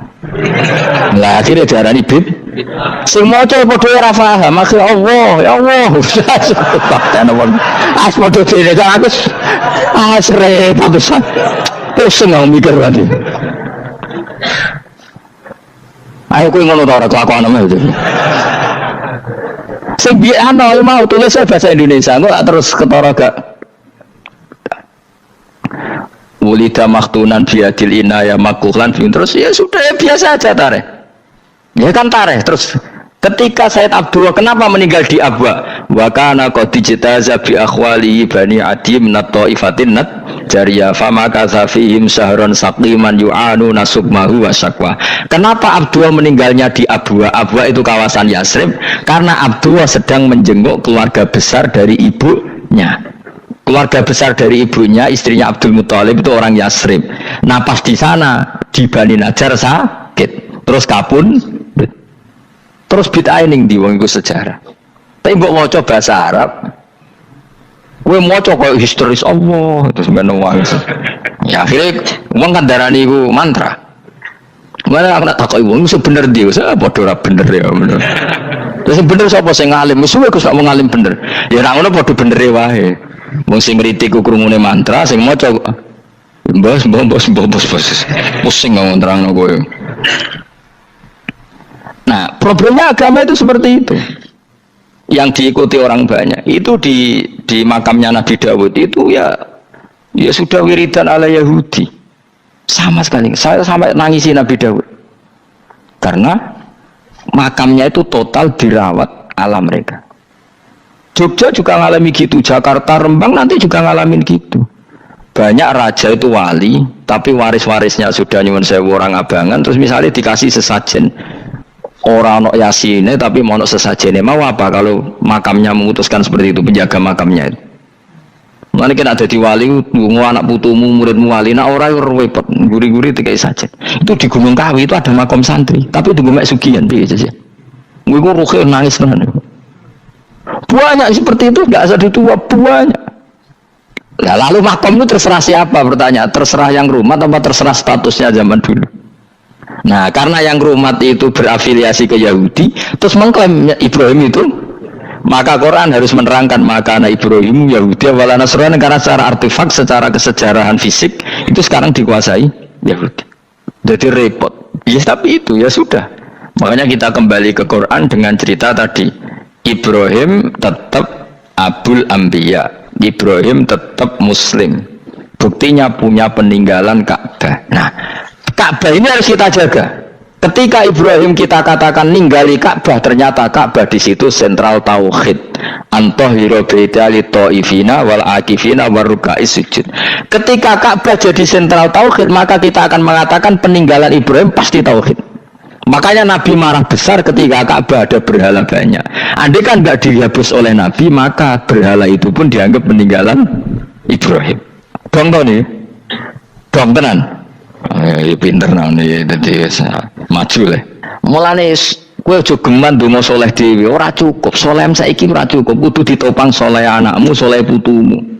Apa artinya kita sekarang saleh kalau anak cucu kita tidak saleh? Pasti sejarah dibalik.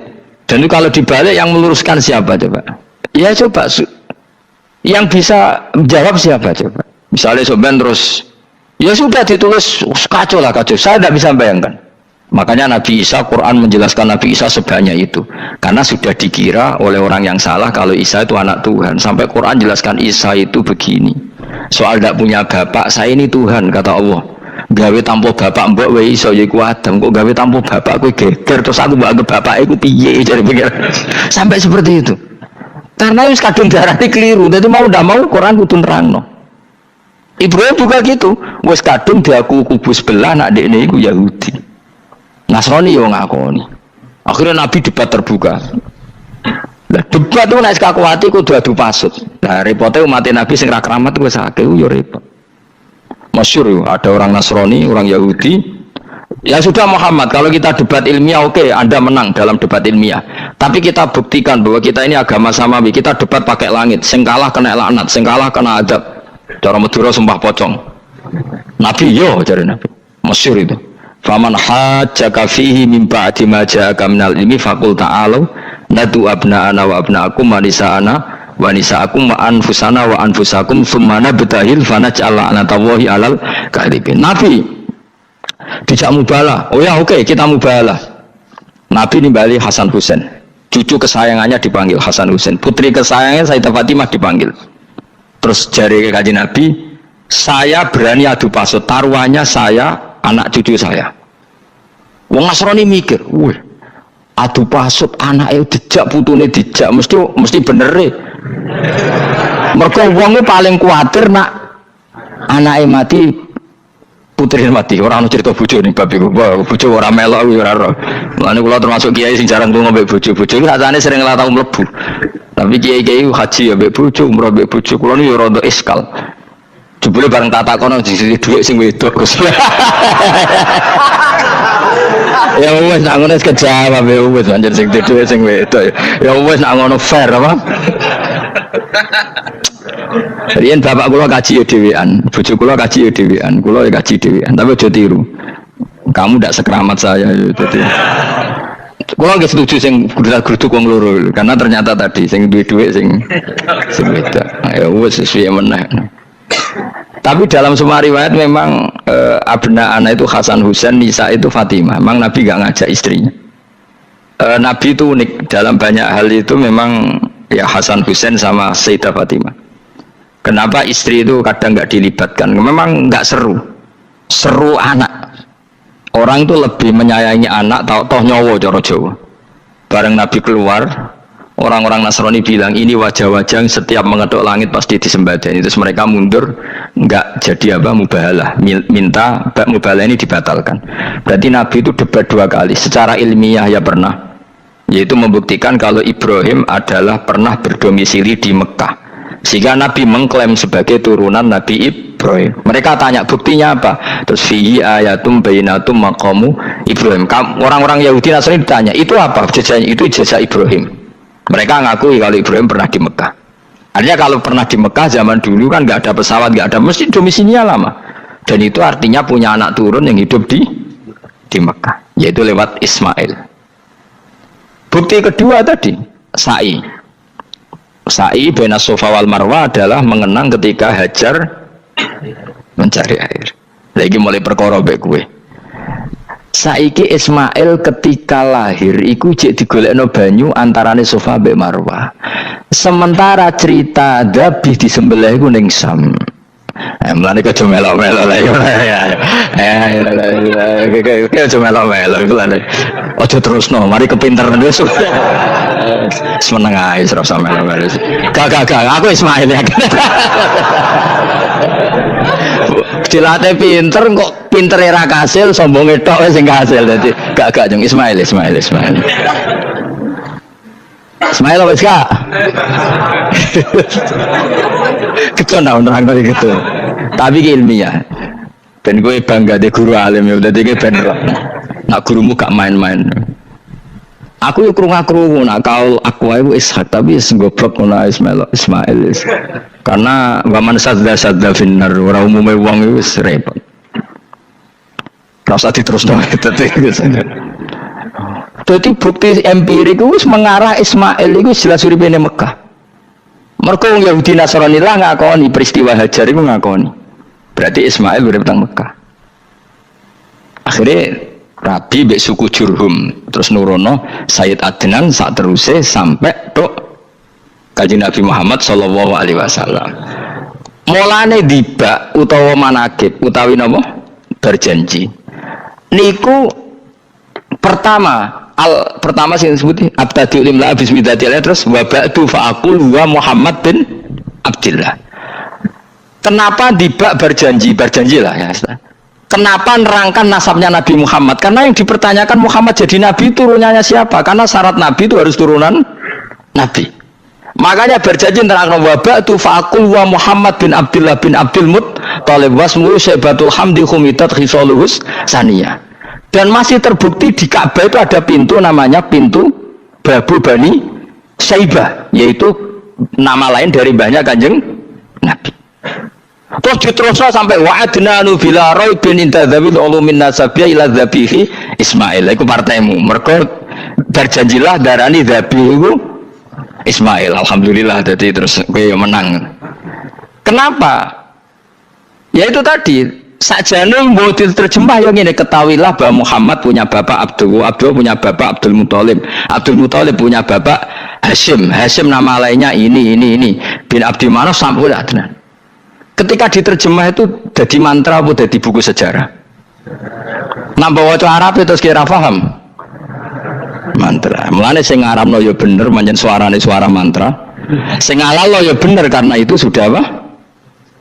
Sejarah. Lah khilaf seperti ini sudahlah kita abaikan saja, kita suka damai, tidak suka konflik. Biasalah seperti itu. Tapi yang jelas perdebatan antar para nabi itu seperti itu. Akhirnya Nabi Muhammad ngurusno itu. Bukti Ismail itu pernah hidup di Mekah, adalah lahirnya di sini, pernah mengalami peristiwa ini, dan sisa-sisa Ibrahim ada fihi ayatum bayinatum maqamu Ibrahim, yaitu batu yang pernah diinjak Nabi Ibrahim. Nah kenapa itu mesti Ibrahim? Karena nak wong biasa gak mungkin nginjak batu kok sampai bekas. Jajal kowe nginjak nganti bolak-balik. Itu mukjizat, wong batu diinjak kok bekas. Terus Ka'bah sebagai pewaris Ibrahim ditulisi kalimat-kalimat tauhid sehingga kepastian Ibrahim itu bapak tauhid. Makanya Nabi Riso ketika bidirinya Ka'bah ada banyak berhala, nanti dikira berhala ini syariatnya Nabi Ibrahim. Makanya lah ketika berhala banyak Nabi gak mau madhep Ka'bah, nanti dikira nyembah berhala. Maka sama Allah dialihkan disuruh madhep Baitul Maqdis. Ketika berhala dihilangkan Nabi baru disuruh madhep Ka'bah. Jadi perdebatan ini atau ilmiah ini harus kita kaji, kita pahami. Karena kata Allah, antum haula'i hajastum fi ma lakum bi ilm falimatu hajuna fi ma laysa lakum bi ilm. Nah, iswani debat kudu datane data ilmiah. Sementara mereka darani Ibrahim pengikut Yahudi, padahal Yahudi itu putune Nabi Ibrahim, yaitu Yahuda bin Yakub bin Ishak bin Ibrahim. Mestinya kan bahasanya Yahuda pengikut Ibrahim, aja diwali Ibrahim pengikut. Lah Nabi bener ketika takoi Muhammad kamu ikut siapa? Saya ikut Ibrahim. Kan normal kan? Kalau junior ikut, mereka enggak. Ibrahim pengikut Yahuda. Ya mau perkara Pak Karno pengikut Puan Maharani, Mbah Hasyim pengikut Mbak Yeni, kan kacau kan? Lah itu terus Allah ngejlok tadi. Muhammad kekasihku wis debat secara ilmiah, tapi kamu tidak ilmiah. Makanya lima tuhajuna fi Ibrahim wa ma unzilatit Taurat wal Injilu illa mim ba'di. Kok Ibrahim mbok arani Yahudi piye? Wong penanggalan Yahudi misalnya dimulai kok Taurat. Taurat Musa itu generasine sakwise Ibrahim. Tapi Ibrahim mbok arani pengikut Musa. Dong ya. Jadi itu masalah-masalah. Tapi ayat-ayat ngono iku ora populer. Kowe seneng ayat populer ya poligami fangkihu ma tobalakum. Kowe iku sing ora alim lah wabal. Mergo di kepentingan oh poligami. Mbek wong sing seneng keramat, senengane dalil wa mattaqilla ja'alahu makhraja. Tekan dadi wali kepingine untuk duit yang enggak terduga. Dadi uteke ku duit.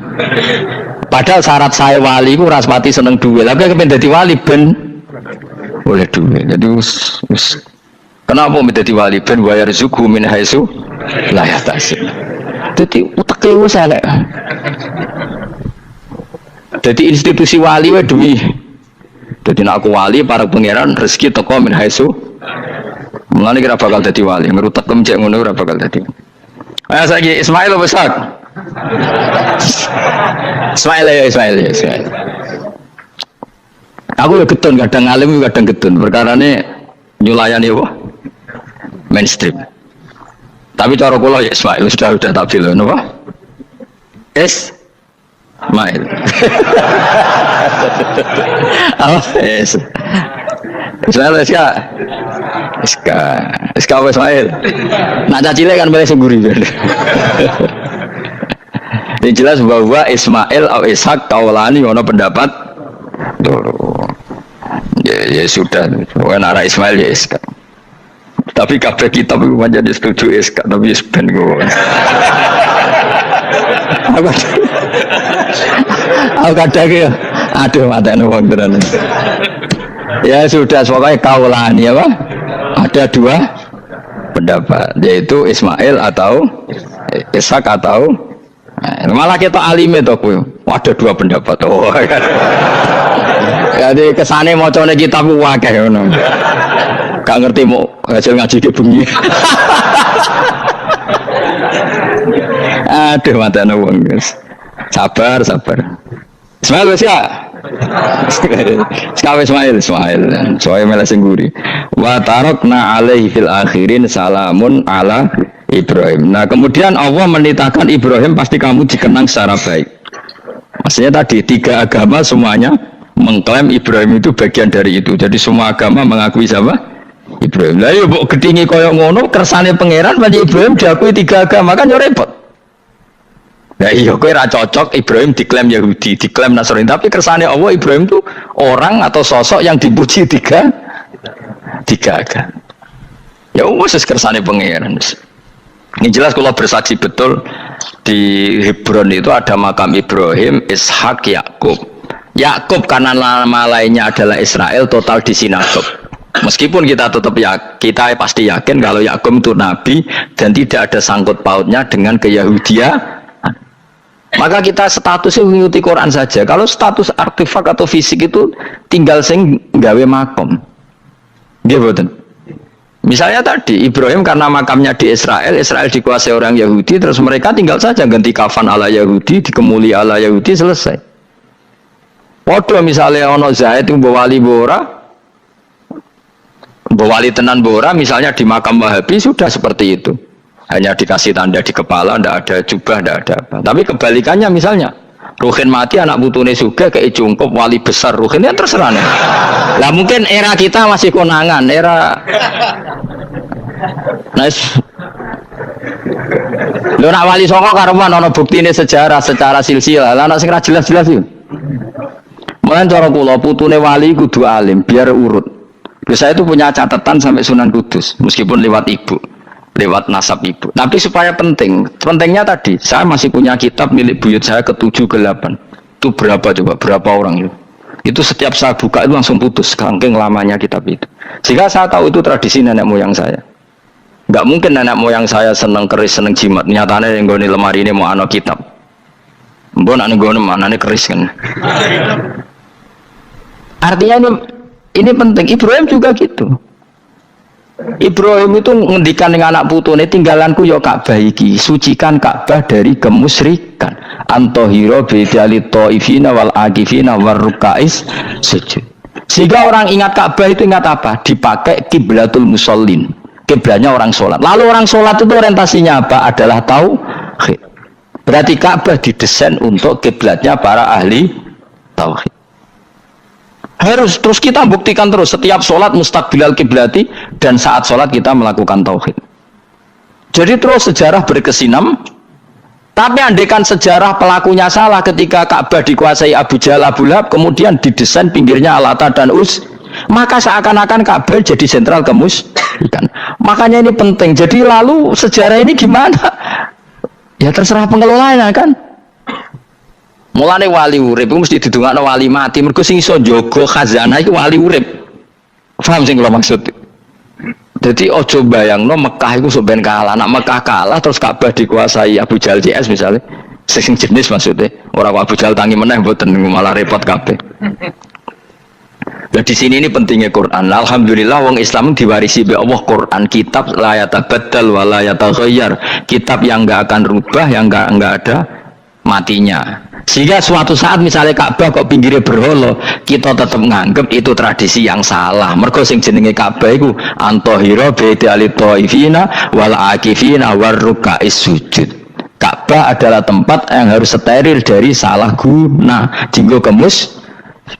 Jadi barokah Quran sebagai teks yang enggak hilang. Kalau suatu saat ada perubahan tidak seperti yang kita saksikan sekarang, kita ngikuti Quran.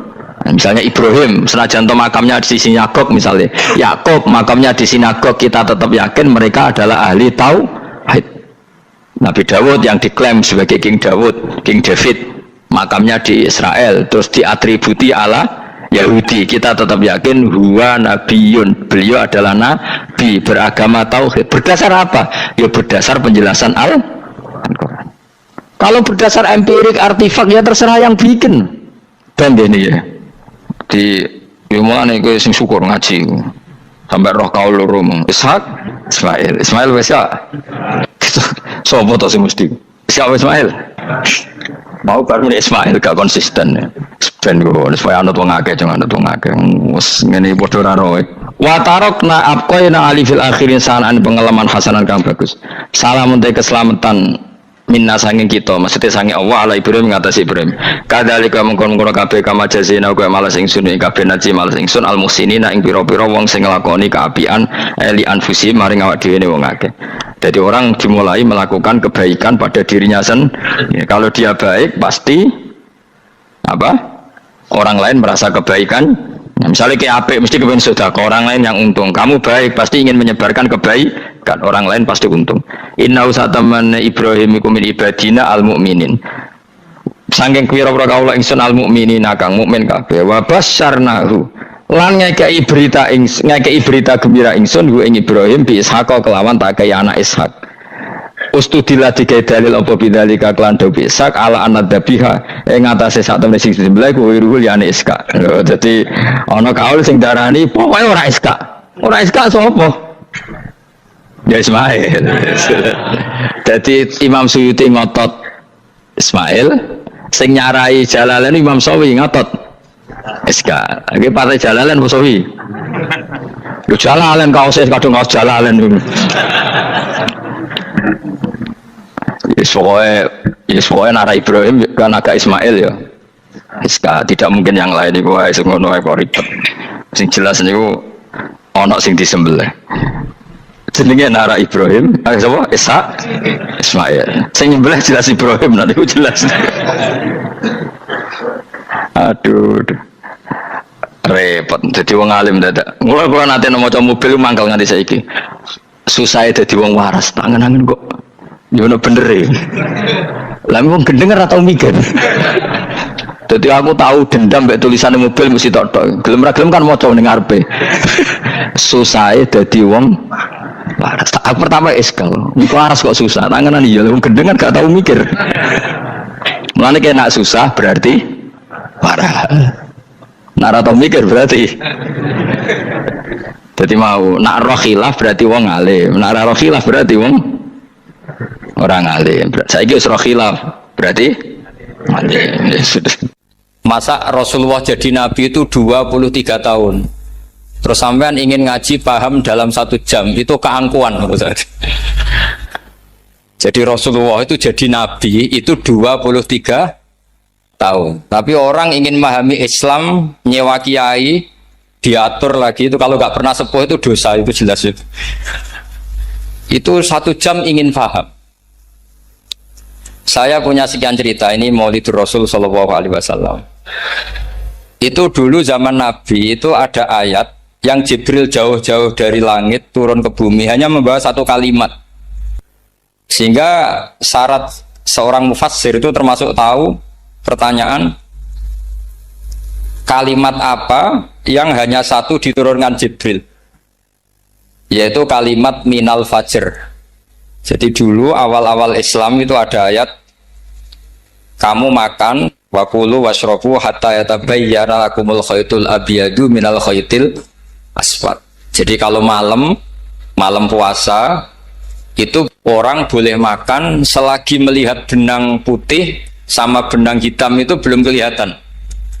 Tapi kalau sudah kelihatan mana yang hitam, mana yang putih, berarti otomatis imsak. Itu sahabat entah saking lugunya, itu ya benar-benar pasang benang hitam sama putih, dia makan. Nanti 1 jam dari makan misalnya diintip lagi, kok belum kelihatan, makan lagi. Mungkin yang istrinya cantik ya kumpul istrinya lagi, kalau tidak cantik ya sudah tidak usah mungkin. Gitu. Sampai itu jadi perilaku sahabat berhari-hari. Ketika dilaporkan ke Rasulullah, Rasulullah itu tertawa-tawa. Kok ada begitu? Gitu. Baru Jibril datang menerangkan minal fajr. Jadi benang hitam artinya masih malam, benang putih maknanya sudah fajar shadiq. Itu lama sekali. Saya terus mau cerita tentang sanad ilmu.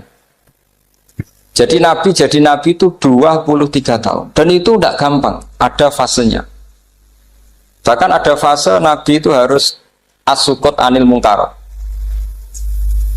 As-sukut anil mungkarat itu diilmoni oleh pakar-pakar usul fikih. Apakah as-sukut anil mungkarat itu berarti mengekrori kemungkaran? Apa takhirul bayan? Saya ulang lagi pakai bahasa Indonesia. Ketika ada kemungkaran, Nabi diam. Itu diamnya karena nyari momen untuk ngandani, atau memang diam itu dengan tanda kutip jangan-jangan dianggap ikrar. Makanya ulama usul fikih itu berdebat. Diamnya Nabi ketika melihat kemungkaran di awal Islam Itu karena ada ma huwa aham, ada yang lebih penting yaitu menerangkan tauhid. Atau takut itu menjadi satu momok bagi mereka karena Nabi dianggap coro Jawa itu dianggap kecangkeman, sidik-sidik ngeloroi. Nah, perdebatan ulama dalam seperti ini itu penting sekali karena nanti menjadi satu rumus ilmu.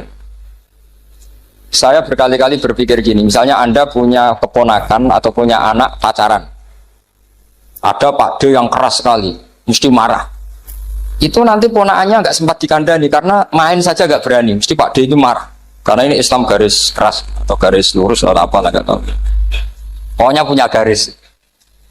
Terus ada kelompok Islam yang nggak punya garis, ya nggak punya karakter. Ponakannya pacaran ya santai, malah kenalan pacare ponakannya. Cantil kuliah podo, sehingga ponakannya merasa terjustifikasi. Berarti pacaran nggak apa-apa, wong paman saya nggak marah.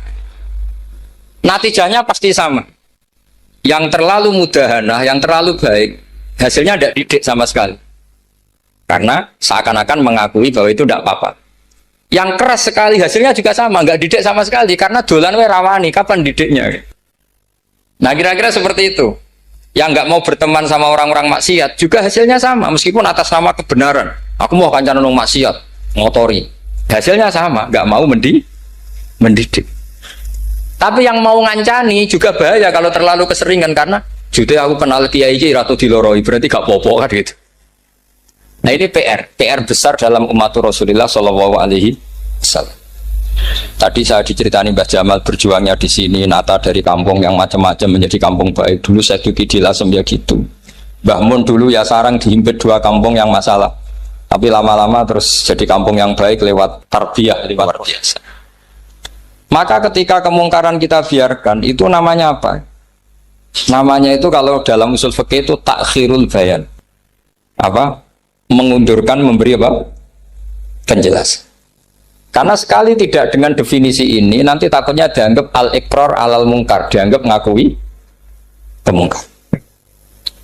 Nah, saya termasuk orang yang sangat usuli ya, sangat memahami Quran, hadis itu cara disiplin ilmu usul fikih.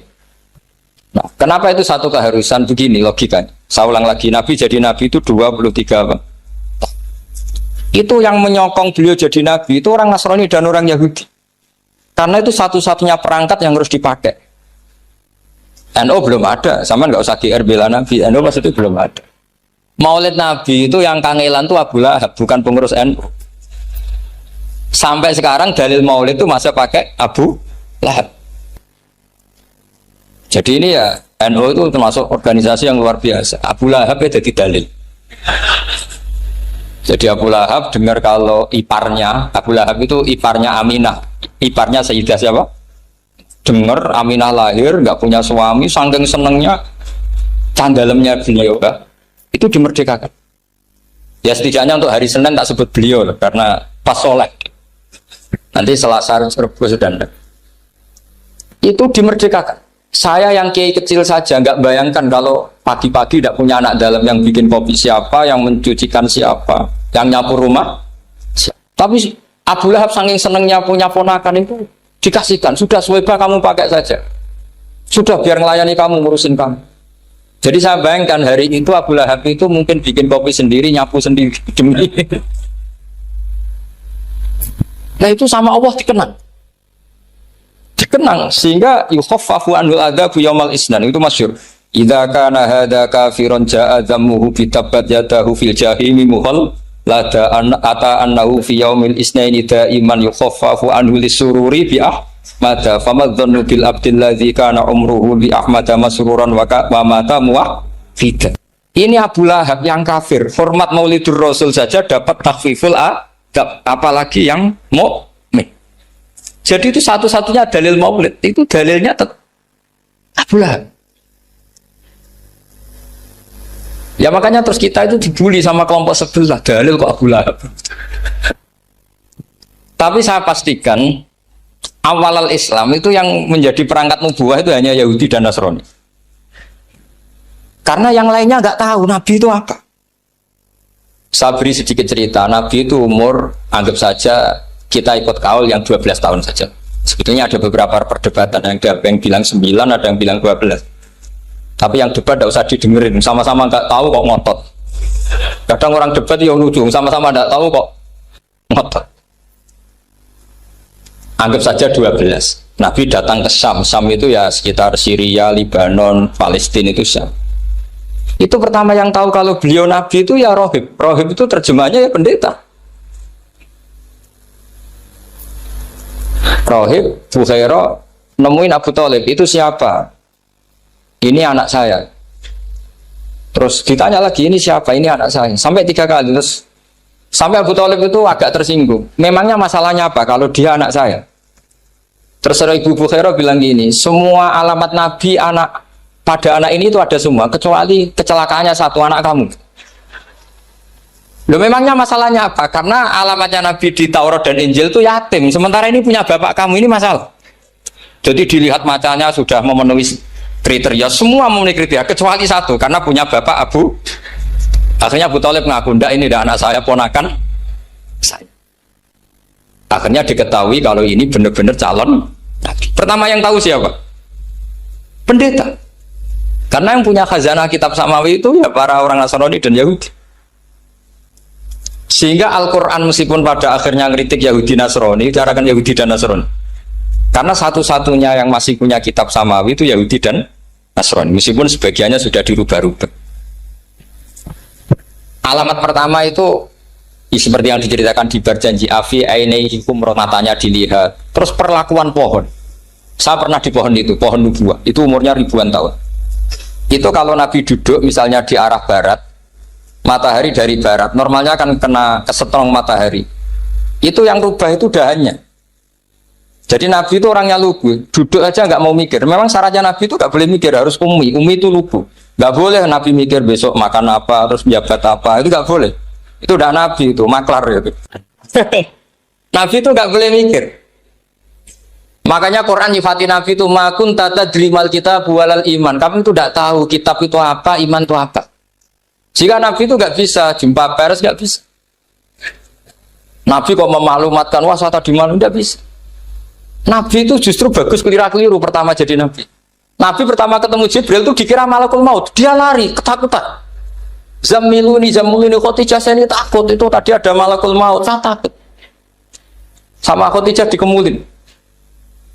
Jadi Nabi itu nggak tahu kalau itu malaikat siapa? Jibril. Jibril nggak bisa dia kenalan nggak di seminar. Ini malaikat Jibril pernah kuliah di sini, nggak bisa seperti itu. Jibril itu ya aneh. Pertama ketemu Nabi, Iqra ya Muhammad, kamu harus baca ini. Kata Nabi, Nabi Qur'an, saya tidak bisa baca. Harus bisa. Dipaksa sampai 3 kali, Nabi tetap jawab, saya tidak bisa baca. Terus kata Nabi kenangnya, Tony, saya didekap, kamu harus bisa baca. Setelah baca dilepas, Nabi lari pulang. Pulang terus bilang ke istrinya, Zamiluni. Ini secara nahwu agak aneh karena mukhatabahnya perempuan satu, harusnya Zamilini. Kalau untuk perempuan harusnya idribi ya, unsuri gitu. Tapi karena Khadijah dihitung ahl itu keluarga, maka Nabi pakai khitab apa? Mudzakkar jamak Zamiluni. Jadi Nabi nggak tahu kalau pertama jadi. Karena syaratnya Nabi harus ummi. Justru karena ummi itu orisinil, semua yang dikatakan Nabi pasti dari waktu. Nanti Nabi sampaian mikir, saya besok ngomong apa ya supaya orang tertarik. Makanya kamu gak akan jadi Nabi. Selain sudah ditutup juga bahaya ini karena tadi. Makanya saya ngaji itu ya sekenanya saya tidak pernah ngaji itu mikir. Karena ngaji itu menarik itu terserah nasib.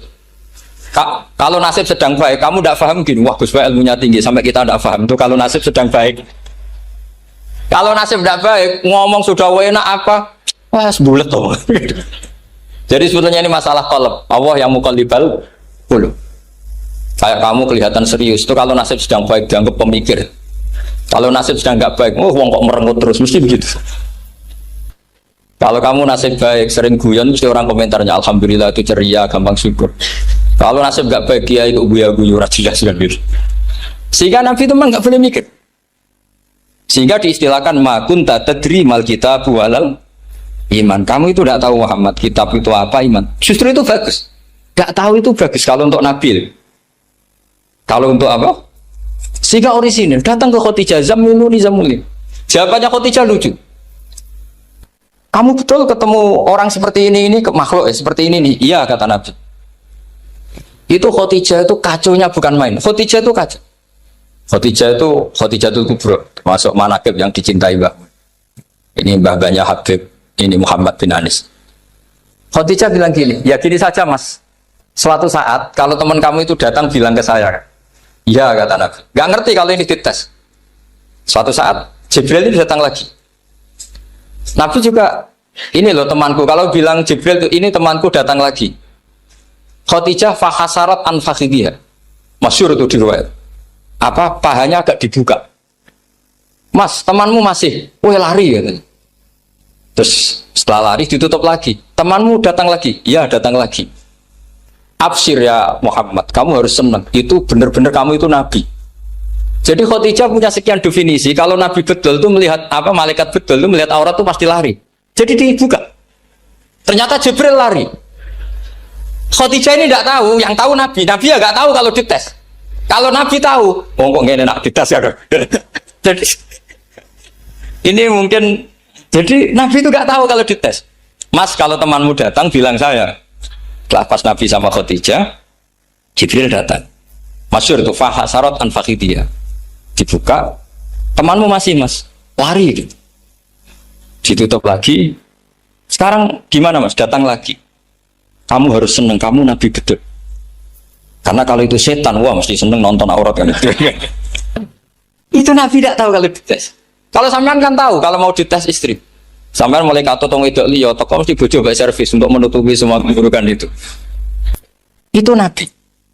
Uniknya terus Khadijah. Nabi jadi Nabi sama Khadijah itu tahu dulu Khadijah. Nabi nggak tahu kalau mau jadi Nabi, tapi Khadijah tahu. Sehingga ketika umur 25 tahun Nabi sebagai pedagang, Khadijah itu ngirim mata-mata namanya Maisarah. Maisarah itu nama lelaki.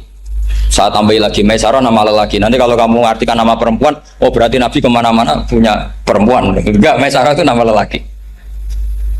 Maisarah dikirim Khadijah. Terus gimana Muhammad di perjalanan? Tudhilluhul ghamamah tuti'uhus sahaik. Kemana-mana dipayungi oleh mega, oleh awan. Sekian informasi ke Rasul ke Khadijah itu dimasukkan semua ke Khadijah. Tapi betapa kecewanya Khadijah ketika Nabi nikah umur 25 tahun, Khadijah umur 40 tahun. Itu kok gak jadi Nabi. Itu mulai kecewa sudah jadi Nabi tahu. Makanya ketika tahun ke-40, berarti Nabi umur 40, cerita ketemu tadi Jibril, sebenarnya Nabi nggak tahu itu Jibril, nggak bilang Jibril. Itu Khadijah senangnya bukan main. Karena apa yang dibayangkan dia terjadi. Fawwah la yuzika wa abadan innaka la tasilur rahim wa tahmilul kalla wa taksibul ma'dud wa taqridul fa wa tu'inu ala nawaibil haq. Lah bahasa Pak Said Akil, syarat jadi rais Suriah harus hafal katanya gitu. Sonono, syaratnya jadi ulama. Saya ini jadi ulama sebelum di NU. Banyak kata Mbak Mun dulu guyon kiai ono loro, ono kiai sing ning NU, berarti kiai sik lagi ning NU. Ono sing kiai NU nak gak pengurus NU ada di kiai gitu kan. Itu guyonannya Mbak Mun. Akhirnya Khadijah itu sempurnanya bukan main karena pernah ragu 15 tahun. Kan dari umur 25 Nabi, kemudian nggak tahu bukti berikutnya, makanya terus ini jadi Nabi enggak. Setelah umur 40 benar-benar Nabi, paginya diajak ke Waraqah bin Naufal, masih pernah paman sama Khadijah. Ya Ami, ini Ibnu Akhika mau cerita. Terus Waraqah ini Nasrani. Di kitab Bukhari, Ro'an tanas sorofil jahiliyah, wa yaktubu Injil bil Ibroniyah, Masya Allah ayaktub.